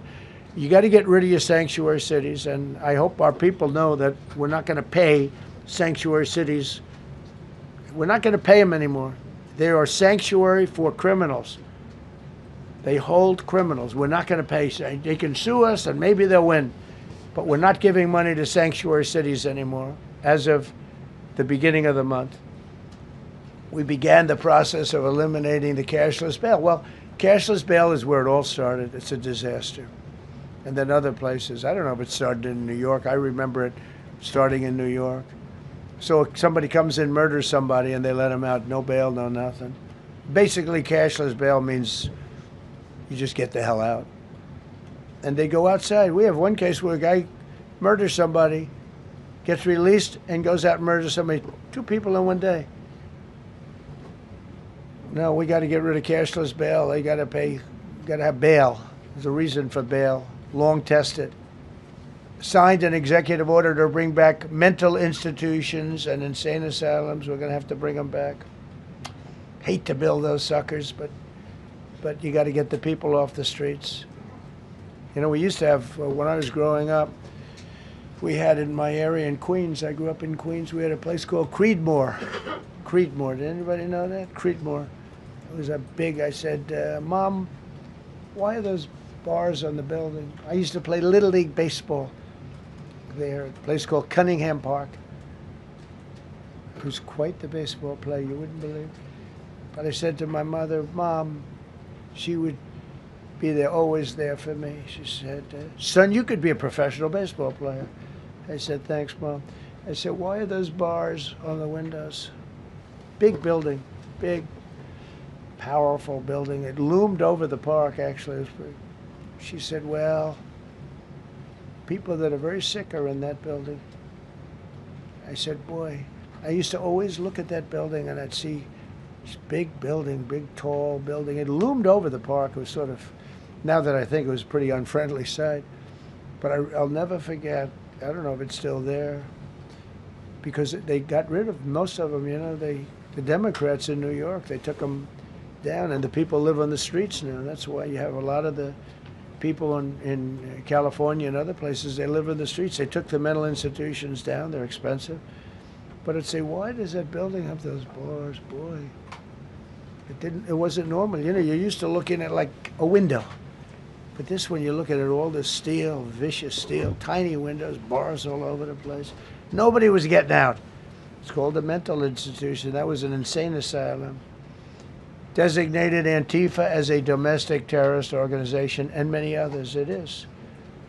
America is respected again on the world stage. That's another topic. Obliterated Iran's nuclear enrichment capability, and Operation Midnight Hammer was one of the most successful anyone's ever seen. CNN fake news. I don't know where they are. CNN. Anybody from CNN here? Fake news. Nobody wants to raise their hand anymore. They used to, here. Now if you're with CNN, you don't raise your hand. But they said, well, maybe it wasn't that successful, which I really was angry because these pilots took their life in their hands. 2 o'clock in the morning with no moon, dead dark, guns shooting at them. They went in with those beautiful B-2s, and every single bomb went down an air shaft and obliterated it. And CNN came out and said, well, maybe it wasn't, by a scam writer who wrote, you know, fake stories, a lot of fake stories on other topics, right? Because when we did it, we said, that's a terrible thing. You know, the pilots came back and they said, we hit everything. They did a great job. Then on top of that, we launched from a submarine about 30 Tomahawks on top of everything else. The place was obliterated. CNN said, well, maybe it wasn't that bad. Turned out it was worse than it was. You know who could tell you that? The Iranians would tell you that. Because if they do anything, they're going to have to start a brand new place. But they did an amazing job. It was like what we did with Venezuela. I mean, nobody's ever seen a military operation like that. Ended 8 unendable wars in 10 months. These were unendable wars. Cambodia and Thailand fighting for years. Kosovo and Serbia. The Congo and Rwanda. Pakistan and India, they were really going at it. 8 planes shot down. They were going to go nuclear, in my opinion. The Prime Minister of Pakistan was here, and he said President Trump saved 10 million people and maybe much more than that. They're both nuclear countries. Israel and Iran. Egypt and Ethiopia were going to fight over a dam, and I got them to stop. I still got to work it out, because they put a dam up in Ethiopia that stops the flow from a little river called the Nile. I always think of the Nile being in Egypt, you know, beautiful Nile with the pyramids, but they put a dam up. You know who paid for the dam? The United States of America. It's the biggest dam, I think, in the world. They put a dam up. I said, how did you let that happen? Why would we have done that? We financed it, this country would. I don't know, maybe it was a Republican president, but I don't think it was. I think it was a Democrat. But what a terrible thing. So Egypt basically is, they don't have enough water in the Nile. And they use that for a lot of things, including entertainment and travel and tourism and everything. I mean, I don't know. They got a big dam. I got to work that one out now, too. Armenia and Azerbaijan, President Putin told me, I cannot believe you settled that war. I've been trying to settle that war for 10 years. Armenia and Azerbaijan, they were fighting it for many, many years. And I ended up getting the heads of the both countries in my office. The beautiful Oval Office, much more beautiful now than it ever was. And one sat on one side, one sat on the other. He said, you know, I've been the head of Azerbaijan for 22 years, and for 22 years I've been killing his people. And the other gentleman, and both very good guys, said, I've been here for 7 years, and for 7 years I've been killing his people. And they started over there, and within an hour they were next to each other, and by the time we ended, they were hugging each other, and it's been a great peace, you know? Should have gotten the Nobel Prize for each war, but I don't say that. I saved millions and millions of people. And don't let anyone tell you that Norway doesn't control the shots, okay? It's in Norway. Norway controls the shots. They'll say, we have nothing to do with it. It's a joke. They've lost such prestige. That's why I have such respect for Maria doing what she did. She said, I don't deserve the Nobel Prize. He does. When she got it, they said, wow, that's amazing. I thought President Trump would get it. President Trump deserves it. He ended up 8 wars. How nice, right? It's a good woman. Got all 20 living hostages returned to their families, and the remains, they all came out. We got the 20 living hostages. We got the 28 hostages. They have 1 left that we think we know where it is. Amazing. Looked like we weren't going to get anywhere near that. Now they've gotten almost. And more importantly, we got many more, hundreds. We got them all. If we didn't do it, you wouldn't have had, most of those people would have been dead. I don't know if that's covered properly, but you know, the 20 is great. They were the last ones. I always said the last 20 are going to be hard, but we got them. We got the last 20, and we got close to 28 of the bodies of the dead. And to those parents, that was just as important as getting their son back alive. They were almost even more intent on they knew their son was dead. They wanted to get the body. I got him back. We just created the Board of Peace, which I think is going to be amazing. I wish the United Nations could do more. I wish we didn't need a Board of Peace, but the United Nations, and you know, with all the wars I settled, the United Nations never helped me on one war. I mean, I guess I'm not blaming them. I didn't call them to help, but I got, you know, the presidents and prime ministers together. We knocked heads. We got along, and they liked me. I liked them. Every single one of them nominated me for a Nobel Prize. Every one of the wars, among many other people, nominated me for a Nobel Prize. But Putin told me, I cannot believe you got this war settled. I've worked on it for 10 years because it's his territory. Rescued 83 American hostages and citizens detained from abroad without paying a lot of money. Paid no money. Apprehended terrorists responsible for the Abbey Gate bombing that claimed the lives of 13 U.S. service members in Afghanistan, the lowest point in the history of our country. That was a Biden disaster. I was getting out, but I was getting out with dignity and strength. We were the boss. Oh, we were the boss. They wouldn't do a thing against us. And this very stupid person got in, and what a shame. They should have left from Bagram, which is the big military base, which has hundreds of acres around it. Should have left from Bagram.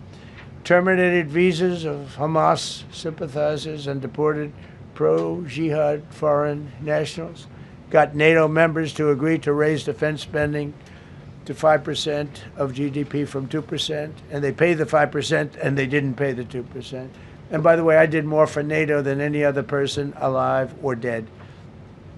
Nobody's done for NATO. And I think for the most part, they'll tell you that. I think you could ask the Secretary General about that, but he said it a lot. I've done more for NATO than anybody, and I see all this stuff, but NATO has to treat us fairly, too. The big fear I have with NATO is we spend tremendous amounts of money with NATO. And I know we'll come to their rescue, but I just really do question whether or not they'll come to ours. You know, I'm just asking. Just saying, right? You remember during the debate? Just saying. Signed $1 trillion investment in U.S. military. And next year, we hopefully will go to a $1.5 trillion. We're building battleships that are 100 times more powerful than the battleships of World War II, which are the big, beautiful, those big, beautiful things with the guns. I said, what about bringing them out of dry dock? They said, sir, what we're building will blow them away. Think of it.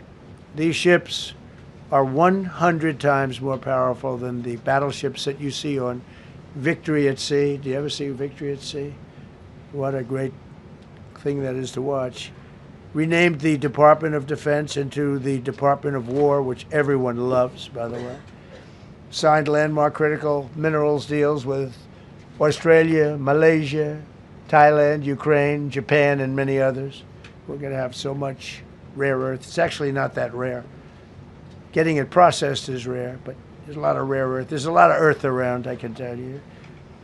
Withdrew from the corrupt World Health Organization where we were paying hundreds of millions of dollars a year.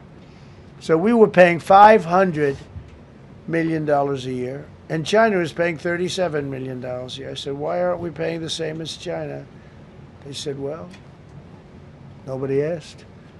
I said, China's got 1.4 billion people. We have 350 million, probably with all the illegals, you know. China probably knows more accurately. But we have much smaller in terms of the number of people. We have a much more powerful military, but we have much smaller. I rebuilt the military during my first term, by the way. And while they gave away a lot to Afghanistan, the Taliban, which was just horrible seeing them, every year seeing them do that military down some dirty street is a disgrace. But while Biden gave a lot of it away, it's a tiny fraction compared to what we did. I rebuilt the military, and now we're continuing to build it. And bigger and better, we need it, peace through strength. But we withdrew from the corrupt World Health Organization. So I remember we were paying $500 million, they were paying 37 or 39 million. And I said, how come? So I withdrew, and they called, we'll give you the same deal that they had. I said, well, it should be less than that, because if they're at 37 and you have 3 times, 4 times the number of people, even maybe 5 times, I don't know. So it should be less, but I didn't want to chisel around. And I thought about it. So I could have taken 500 million to 37, and everybody knew it. I chose not to do it because it was actually very popular when I got out, because they were terrible. And so I chose not to take that deal. First thing Biden did is go back into it. You know what he paid? More than 500 million. So I actually called them. I said, you know, you can buy it for less. You can make a deal at 37. There's no reason to pay 500. They didn't care. They paid more than 500. Did you know that? They paid more than 500 million. I made a deal at 37. I could have had 37. They were public about it. We'll give you the same deal that China has for 37. And they paid 500 million. They paid $500 million. That's the way you ruin a country. And it's the same attitude that, you know, you have on everything else with these people. They were terrible. The anti-American UN Human Rights Council we ended. The UN Relief and Works Agency we ended. And the fake Paris Climate Accord, which was a ripoff of America, where we had to pay $1 trillion and they were paying nothing. China didn't kick in until 2035. We kicked in immediately. We were supposed to pay $1 trillion. Russia went to a standard of 1991, which was a dirtier standard. But we had to pay top dollar. So I terminated that. Another wreck. We ended the woke lunacy and restored common sense, abolished all discriminatory diversity, equity, and inclusion DEI policies throughout the federal government and the private sector. They're gone, everybody. They're gone. Terrible. Terminated the Green New Scam and ended the insane electric vehicle mandate. I love electric vehicles. That caused me a little problem with a man named Elon. But he understands, and he's a good guy. We get along. But I said, Elon, We can't have all electric cars. We just can't do it. I like the electric cars. I like his car. But in particular, I like his car. But we can't do that because some people don't want an electric car by 2030. And to build the power stations all over the country would have cost $4 trillion. $4 trillion. That's more than any country has. If you got China, the United States, and everyone, you couldn't do it.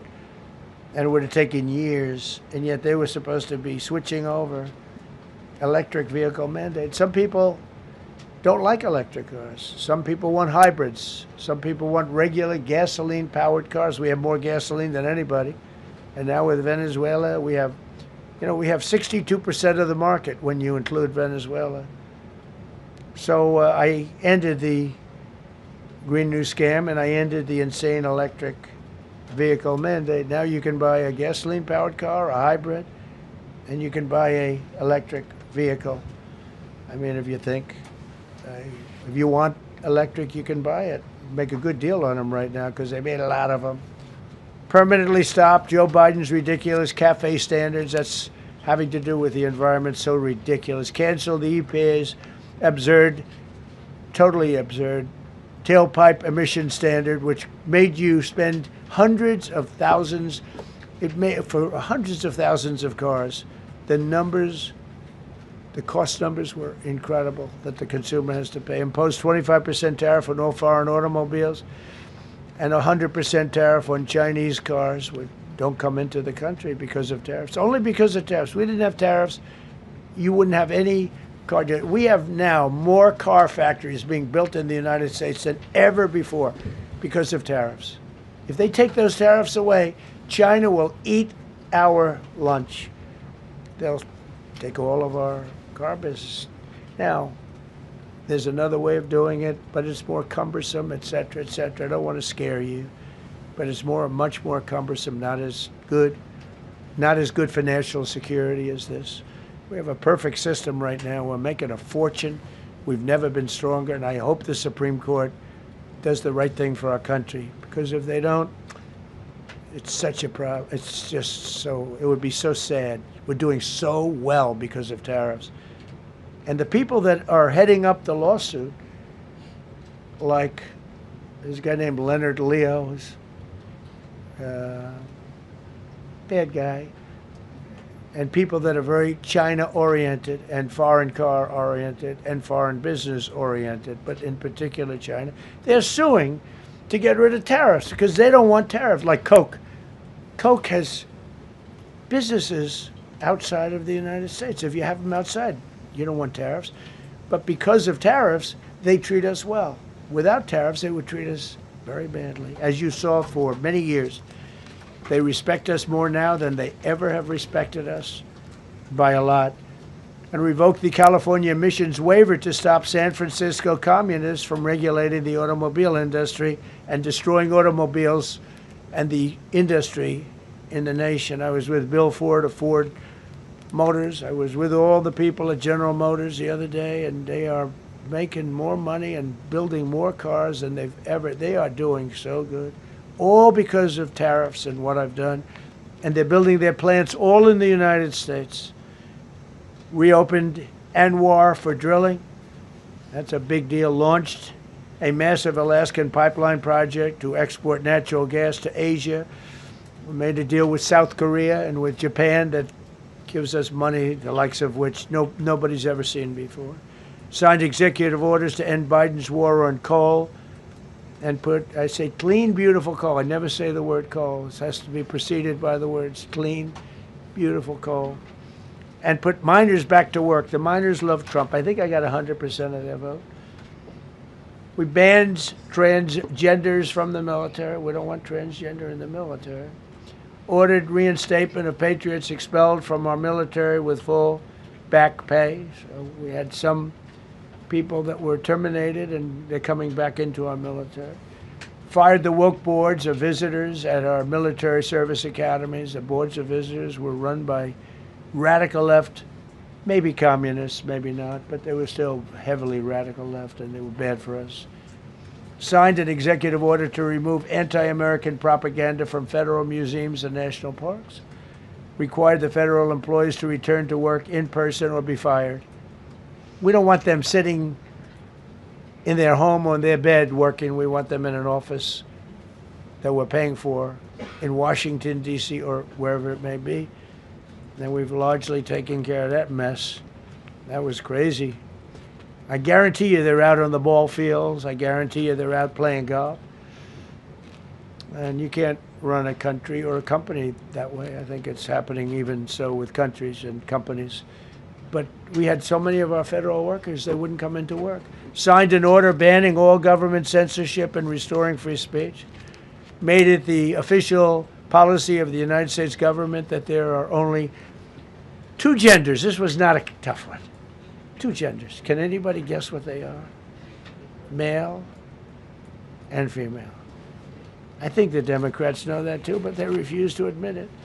Ban the use of puberty blockers, hormone injections, and other chemical and surgical mutilation of children. Can you imagine saying this 15 years ago?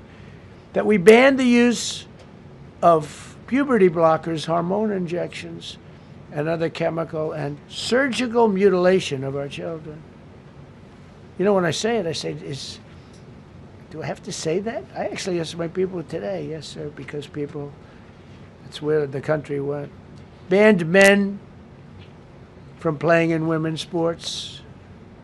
Big Supreme Court case on that. I mean, I can't believe it. Some of the justices were fighting hard for men to be able to play in women's sports, a couple of them. I can't imagine it, but I think anybody that rules that way should lose a lot of credibility. But we banned men from playing in women's sports. All you have to do is look at the records, look at weightlifting records, look at swimming records, look at track and field. It's not fair. It's very demeaning to women. Banned transgender ideology and critical race theory from our schools. Secured unprecedented settlements with Brown University, Columbia University, and many other colleges, including the University of Pennsylvania, where I went, the great old Wharton School of Finance. To restore fairness and merit, we're working with Harvard right now. They've been very anti-Semitic. Terrible what they've done. And we'll see what happens. I hear we have a deal, but who the hell knows with them? They have a lawyer that wants to show how hot he is. Ended taxpayer-funded student loan forgiveness for radical left and anti-American activists. Can you believe it? Began the process of abolishing the Federal Department of Education and returning education back to the states. And Linda McMahon is doing a fantastic job. Ended Joe Biden's weaponization of our government and removed his hand-picked radical left Marxist prosecutors from the Department of Justice, like deranged Jack Smith. He's a sick son of a bitch. They gave me the worst of the worst. And here I am. How did that happen? How did that happen? He's a sick guy, and Letitia James is sick, and Alvin Bragg is sick. They're sick people. And others. Fani, you can't call Fanny. She doesn't like it. She wants to be called Fani. Fani Willis. I won. Can you imagine putting somebody through that? And then if I suggest that somebody may be guilty of a terrible crime, oh, he's weaponizing government. Trump is weaponizing government. It's terrible. Can you imagine? They say to me about weaponize, I don't weaponize anything. But what they did to me, nobody ever went through what I went through. And here I am in a place called the White House. It's a beautiful place. Who would have thought, right? Signed legislation to cut all taxpayer funding to woke and biased NPR and PBS. And they're sort of gone now, I guess. I heard they closed up. They were terrible. They were so unfair. They were so terrible. Officially reinstated Columbus Day. I like the name Columbus Day. The Italian people are very happy about it. Remember, when you go to the voting booths, I reinstated Columbus Day. That was an easy one. Christopher Columbus. Cut Social Security wait times by 50%, serve 65% more Social Security recipients by phone, and are on track to doubling the service and performance compared to the Biden administration. We're 2.5 to 3 times better and faster. Slash VA claims backlog to the lowest number ever recorded. Created Trump accounts starting with $1,000 for every newborn baby. This is something that's become so popular. And I give Mr. and Mrs. Michael Dell Computer, who put in $6.25 billion, started with nothing. And he actually invested all that money to give to kids so that when they grow up, they have an account that might be worth a lot of money. It'll be riding with the markets. And, you know, they can, at 20 years old, 21 years old, they could have $100,000. They could have a lot of money. That's going to be amazing. But I give a lot of credit to Mr. and Mrs. Michael Dell. Signed AI executive order to ensure the United States dominates the future of artificial intelligence. So we're leading China. We're leading the whole world. We're producing more electricity than we ever have because I'm allowing every one of those plants to build their own electric facility. We're giving them very, very fast approvals, unlike Los Angeles with the fire. So the federal government, I want to give a lot of credit to Lee Zeldin. The hardest approval for the 20,000 houses or more that burned down in Los Angeles because they didn't have the water. They didn't allow the water to come down from the Pacific Northwest. They routed the water into the Pacific Ocean. So we had no water there. No, he had. I would say open up the water. Open it up to the governor, to the mayor. They didn't want to do it. They wanted to protect a tiny little fish that's, you know, I said, how can you have a fish when you don't have any water? It was just an excuse, I guess. But it's amazing. We took 20,000 houses, and Lee Zeldin, the toughest permit is from the federal government. Within 2 weeks, every single permit was given to the people to build their houses. Then you have the incompetent mayor of Los Angeles. He's neutral, who decided to go to Africa during the fire. So you have this incompetent mayor, and I had it out with her the night when I got, right after the fire, I went there. She said, we're working on it so that we can have everybody starting to build within 2 or 3 years. Remember that? I said, you mean 2 or 3 days? No, I mean 2 or 3 years. And the place went crazy. Well, they still haven't gotten their permits. But every federal permit, every single one has been given a year ago. And Lee Zeldin has done a great job. And he's done a great job in the approval of all these big plants and factories and all of the electricity that they're creating for themselves. I said to Zuckerberg, I said to all of them, I said to Jeff Bezos, I said to everybody. Mark Zuckerberg couldn't believe it. He said, you know, where are we going to get all the electricity? Because you need double the electricity that the country currently makes just to fire up those big plants. I said, well, nobody can do that. So what we're going to do is let you make your own electricity. Nobody believed it. And I said, we're going to get you fast permits. So we get them within 2 weeks. And they're coming up with some of the most incredible electric plants you've ever seen. So each one of those massive buildings, AI or otherwise, is building their own electricity. They're building their own plant. And it's incredible. Many of them are under construction already. They're going to have, we're leading AI, and we're leading China by a lot. Established a MAHA presidential commission, banned many artificial food dyes, as you know, issued new vaccine recommendations, and created new real food pyramid. And Bobby and Dr. Oz have been incredible. Provided $12 billion in aid for American farmers. Just gave them $12 billion in aid because they got screwed by other nations. And the number of drug dealers have fallen every single month since I took office. Drug dealers are way down in the United States. And that's a small version of what's sitting right there. That's just a small version. We took a country that was dead, and it's the hottest country in the world right now, and that's after 1 year. So let's go. That's a lot of people. Go ahead, please. Yeah, go ahead. Thank you so much, Mr. President. I have 2 questions for you. One, do you want your Board of Peace to replace the UN? Well, it might. I mean, the UN just hasn't been very helpful. I'm a big fan of the UN potential, but it has never lived up to its potential. The UN should have settled every one of the wars that I settled. I never went to them. I never even thought to go to them. They should be able to settle those wars. They don't. I believe you got to let the UN continue because the potential is so great. And I wonder, Mr. President, you invited Lula from Brazil to be part of the Board of Peace. I did. What role do you expect him to play, especially a big role. with I like Venezuela? Yeah, and another one, because Are you from Brazil? Yes. The EU and Mercosur just signed a trade agreement this weekend, which is going to be the biggest trade zone, free zone in the world. Right. At the moment, you are talking a lot about tariffs.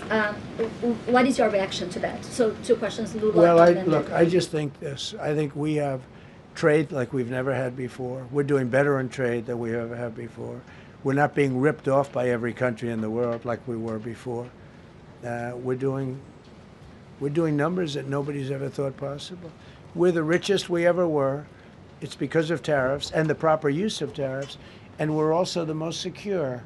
As an example, Iceland, without tariffs, they wouldn't even be talking to us about it. So we'll see what happens. I think it's going to work out quite well. Yeah, right behind. Thank you, Mr. President. How would you characterize your relationship with Emmanuel Macron and Keir Starmer right now? And have you spoken to them since your Truth Social post last No, I night? haven't, but I think I get along very well with them. I mean, they always treat me well. They get a little bit rough when they're, when I'm not around. But when I'm around, they treat me very nicely. And, I like both of them. They're both liberal. They've got to straighten out their countries. You can't, London is having a lot of problems. And if you look at Paris, got a lot of problems. They have two problems, immigration and energy. They got to stop with the windmills, and they got to go back like UK has an unbelievable asset called the North Sea. Norway uses it, makes a fortune. They have a better section of it, and they don't do it. They could straighten out their countries, and it would be good. But I get along very well with them. You told Norway's prime minister. Are you from Norway? No. You look like you would be from Norway. But she looks like she's from Norway. Go ahead. You told Norway's prime minister that you not winning the Nobel Peace Prize made you feel less obligated to think purely of peace. Well, I lost a lot of respect for Norway. And I believe very strongly that Norway controls the Nobel Prize.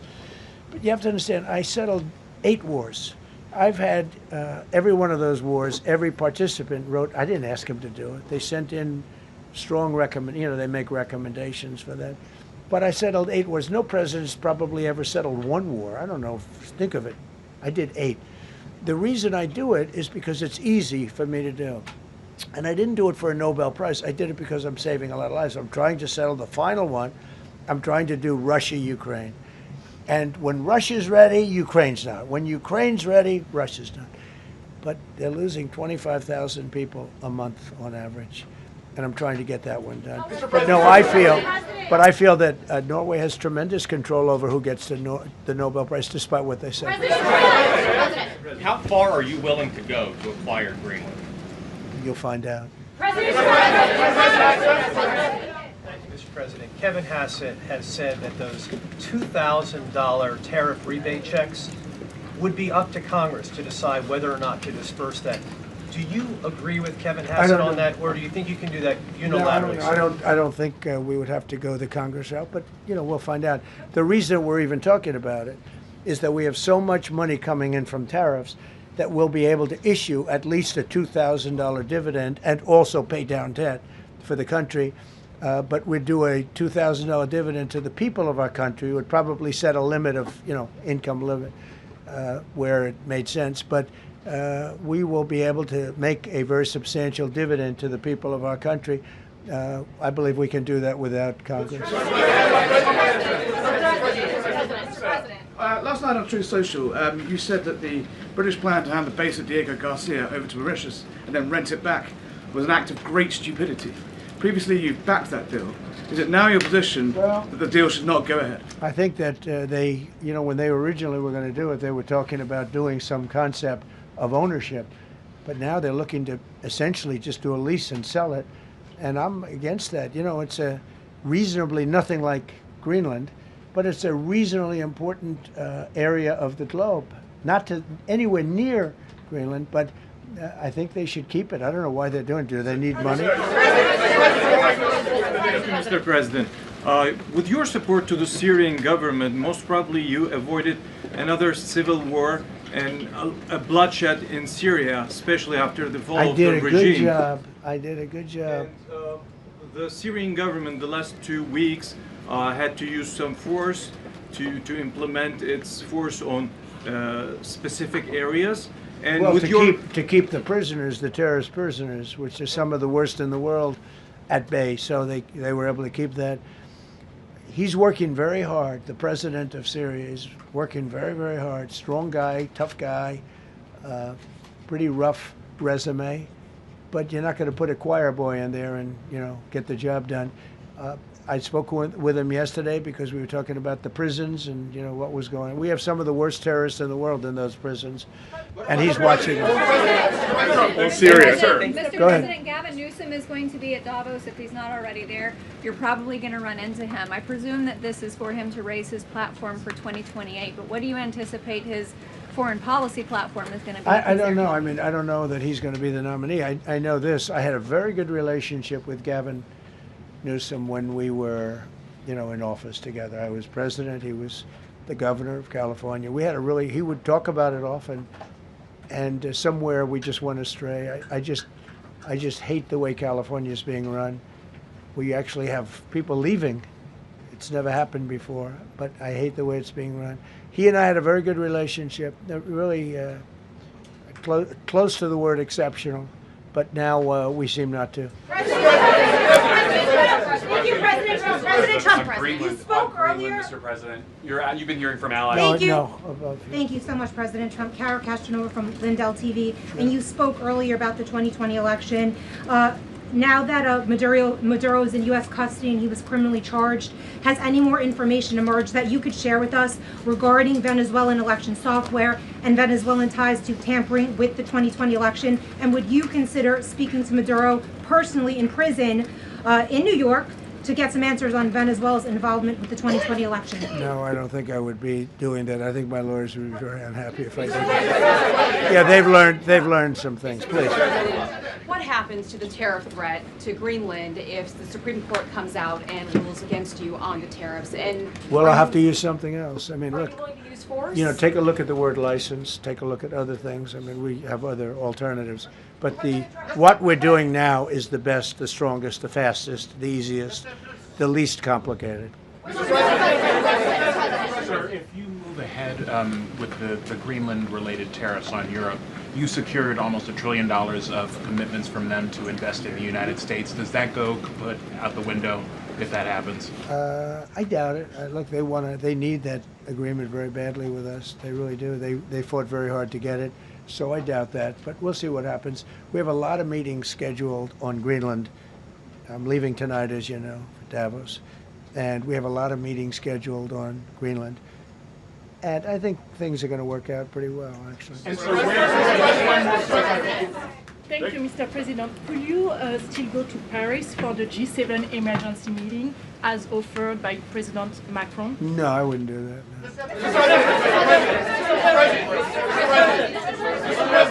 No. Because, you know, Emmanuel's not going to be there very long. And, you know, there's no longevity there. He's a friend of mine. He's a nice guy. I like Macron. But he's not going to be there very much longer, as you know. And I think, you know, I have meetings with the people that are directly involved, not some of the people you're talking about. Thank you so much. Thank you so much, Mr. President. Happy You know, I've New Year. never seen this room like this. Is this a celebration of the first year? Yes. Have you ever seen it? I've never seen this many. I hope we have a very good. I hope we have a very good structural floor. You know, this used to be a swimming pool. You're sitting over a swimming pool. I could see that happen.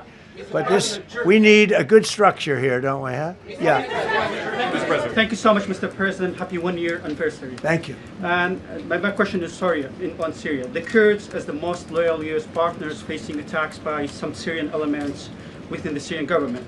will you do to ensure the Kurdish rights protected and their effective forces against terrorism in Rojava, Syria continue, as the Kurdish see you as a president does not abandon his allies? Well, I like the Kurds, but just so you understand, the Kurds were paid tremendous amounts of money, were given oil and other things, so they were doing it for themselves, more so than they were doing it for us, but we got along with the Kurds, and we are trying to protect the Kurds, that's correct. Ahead of your speech in Davos, can you give us a preview of what we can expect as far as, laying out the plans for Americans to be able to buy homes?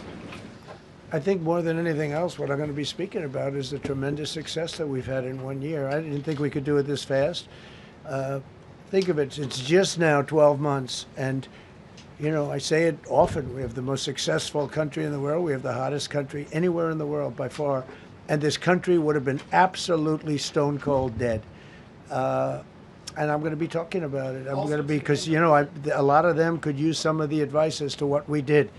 They need energy. You take a look at their energy policy, they're going to destroy themselves with what they're doing with the windmills and all the nonsense.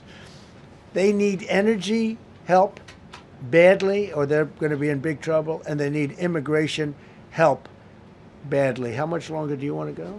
Let's call it. I do. I have a very important call with President Erdogan, who I like a lot. All right, one or two more questions. Go ahead. Thank you, Mr. President. During Go your ahead, second, please. Go ahead. One question about the critical we had one. Yes. Thank you, Mr. President. The red blouse. Go ahead. You talked a lot at the beginning of this about the economy, some positive economic indicators. Polling shows a majority of Americans don't feel the economy is doing well. Are you worried you're making the same mistake as President Biden? No, I hope I don't make the same mistake as him. Look, I inherited a terrible, it's a great question, because we inherited a terrible, terrible mess between the border, between all the problems. The whole country was falling apart.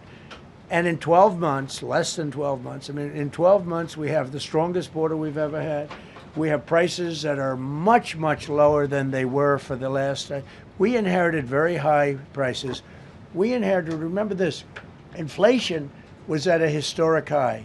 We had never had inflation like that. They say 48 years, but whether it's 48 years or ever, we had the highest inflation, in my opinion, that we've ever had. Prices, because of that, were very high. I inherited, we brought down eggs immediately. Remember the first news conference, they were screaming at me about eggs. I was in the position for 2 days, and we brought eggs down to lower than what they were before. And by the way, they continue that way. We brought the prices down from when I came into office and from what Biden had, way down. We're going to bring them down further. But the job we did is a miracle. One of the reasons I'm doing this today is to explain. We inherited a mess, and we've made it a beautiful, beautiful picture. Think of gasoline at $1.99 in many states. $1.99 a gallon. It was $4.50, $5, in some cases $6 or $7. We're at $1.99. And energy is so big that with energy, everything else comes down. But the prices are coming way down, and we're going to bring them down further. But we started up here with these guys. We inherited a country that was broken. We inherited a country, and I have a very warm spot. We've done very well with Venezuela. And by the way, that even in itself is going to help us bring down the oil prices. The Venezuelan oil, we've taken 50 million gallons of oil. We've taken 50 million barrels of oil out of Venezuela in the first 4 days. We've got millions of barrels of oil left. We're selling it on the open market. We're bringing down oil prices incredibly. And when they come down, and they've already come down, again, $1.99 a gallon for oil. Nobody thought they'd ever see it. All right, one or two more. Go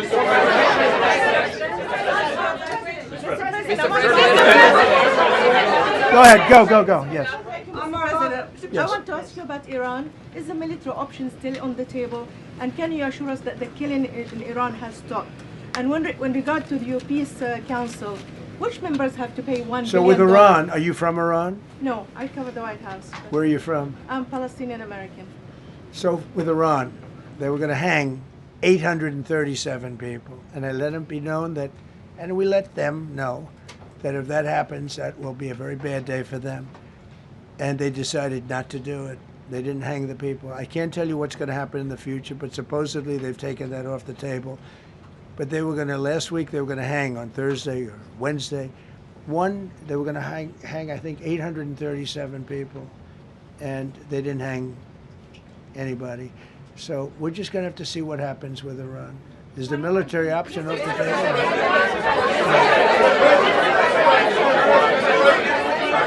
Go ahead. Thank you, Mr. President. President Trump. Thank you, President Go ahead, please. Thank you, Mr. President. Go ahead, I'll take your question. Okay, thank you. Thank you. Thank you, Go Mr. ahead, President. right here. Thank you, Mr. President. You promised during your second inaugural to always put America first. I'm curious, how would you winning the Nobel Peace Prize improve the lives of average, everyday Americans? Why is this prize so important? It wouldn't improve the lives of any. What improved the lives of people are people that are living. I saved probably tens of millions of lives in the wars. You know, if you add up the numbers, just if you look at any one of those wars, you're talking about millions of people. You multiply it times 8. But when you look at India and Pakistan, that could have been 10, 15, 20 million people. Could have been more than that. So I saved millions of people. So that, to me, is the big thing.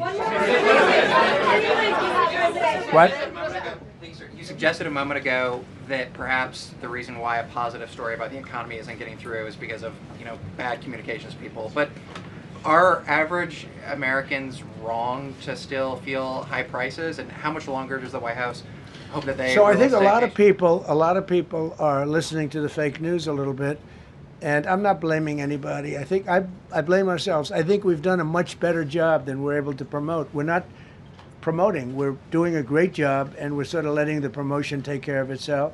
One of the reasons I'm doing this news conference, I think it's important. We have taken a mess and made it really good. It's going to get even better.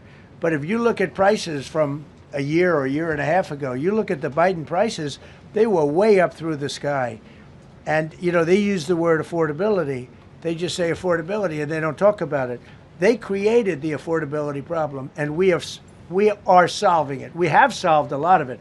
Again, everybody agrees in this room, I think, gasoline prices have come per gallon way down. When that happens, everything else comes down, but they've come down way down. Many of the groceries have come way down. It's all happening, and it's happening strong. But if you go back a year and a half, 2 years, take a look at those prices and look at the prices now. Thank you,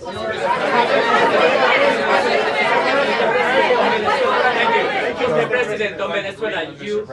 You made a condition. Where are you from? I'm from Spain. Nice place. Thank you.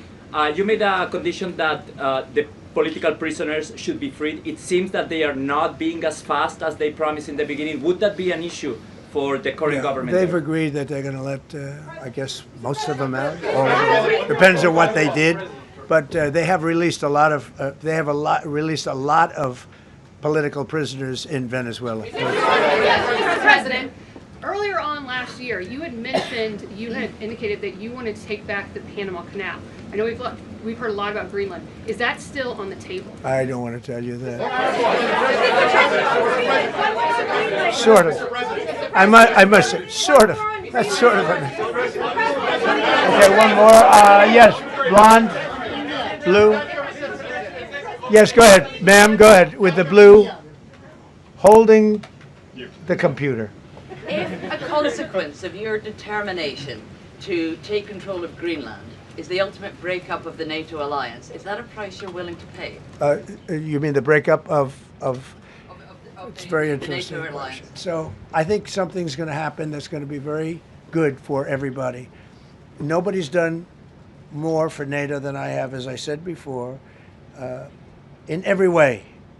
Getting them to go up to 5% of GDP was something that nobody thought was possible, and pay. At 2%, they weren't paying. At 5%, they are paying. And they're buying a lot of things from us, and they're giving them, I guess, to Ukraine. That's up to them, but they're giving them to whoever they're giving them to, but they're buying a lot. I think that we will work something out where NATO is going to be very happy and where we're going to be very happy. But we need it for security purposes. We need it for national security and even world security. It's very important. How about it? Thank you very much. First of all, last year you told me that you believe that the reason you won the election is because God put you in this place so that you could save the world. Looking back 1 year, do you feel like God is proud of the effort that you've put in? I do, actually. I think God is very proud of the job I've done. And that includes for religion. You know, we're protecting a lot of people that are being killed. Christians, and Jewish people, and lots of people are being protected by me that wouldn't be protected by another type of president. No, I think a lot of people are very proud of the job we've done. We've had an amazing year. This has been one of the greatest years. Even some people that wouldn't necessarily love me instinctively, they're saying this was an incredible year. We've had an incredible year economically. Look at our border. Our border was a disaster. People poured. It was an invasion into our country of a lot of very bad people. Good people too, but a lot of very bad people from prisons and drug dealers and gangs and horrible people, murderers, thousands and thousands of murderers allowed into our country.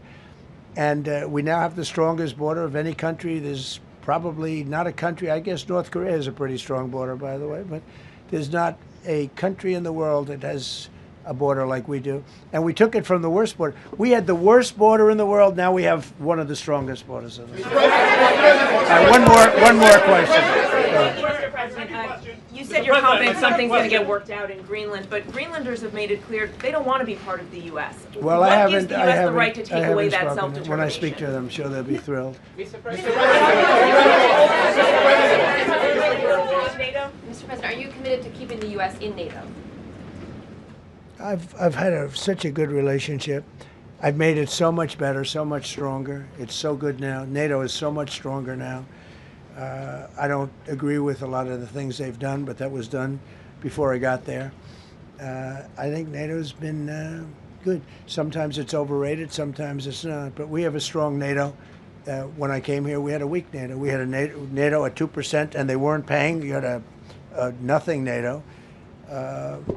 NATO's, whether you like it or not, it's only as good as we are. If NATO doesn't have us, NATO is not very strong. Thank you.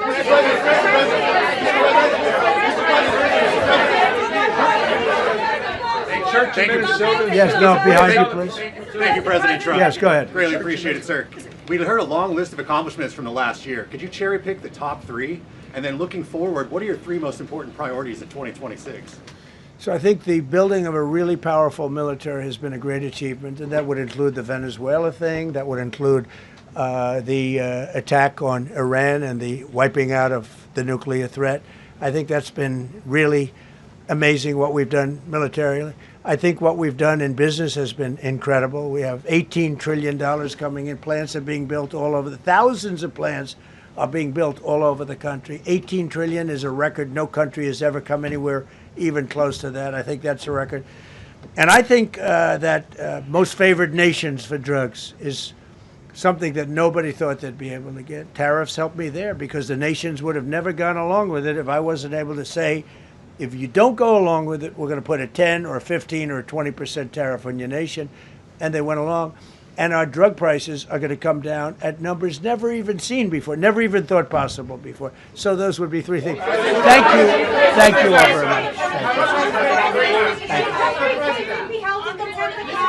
Thank you very much. How much did you pay for Greenland, sir? Congratulations. How was the game? Go Indiana.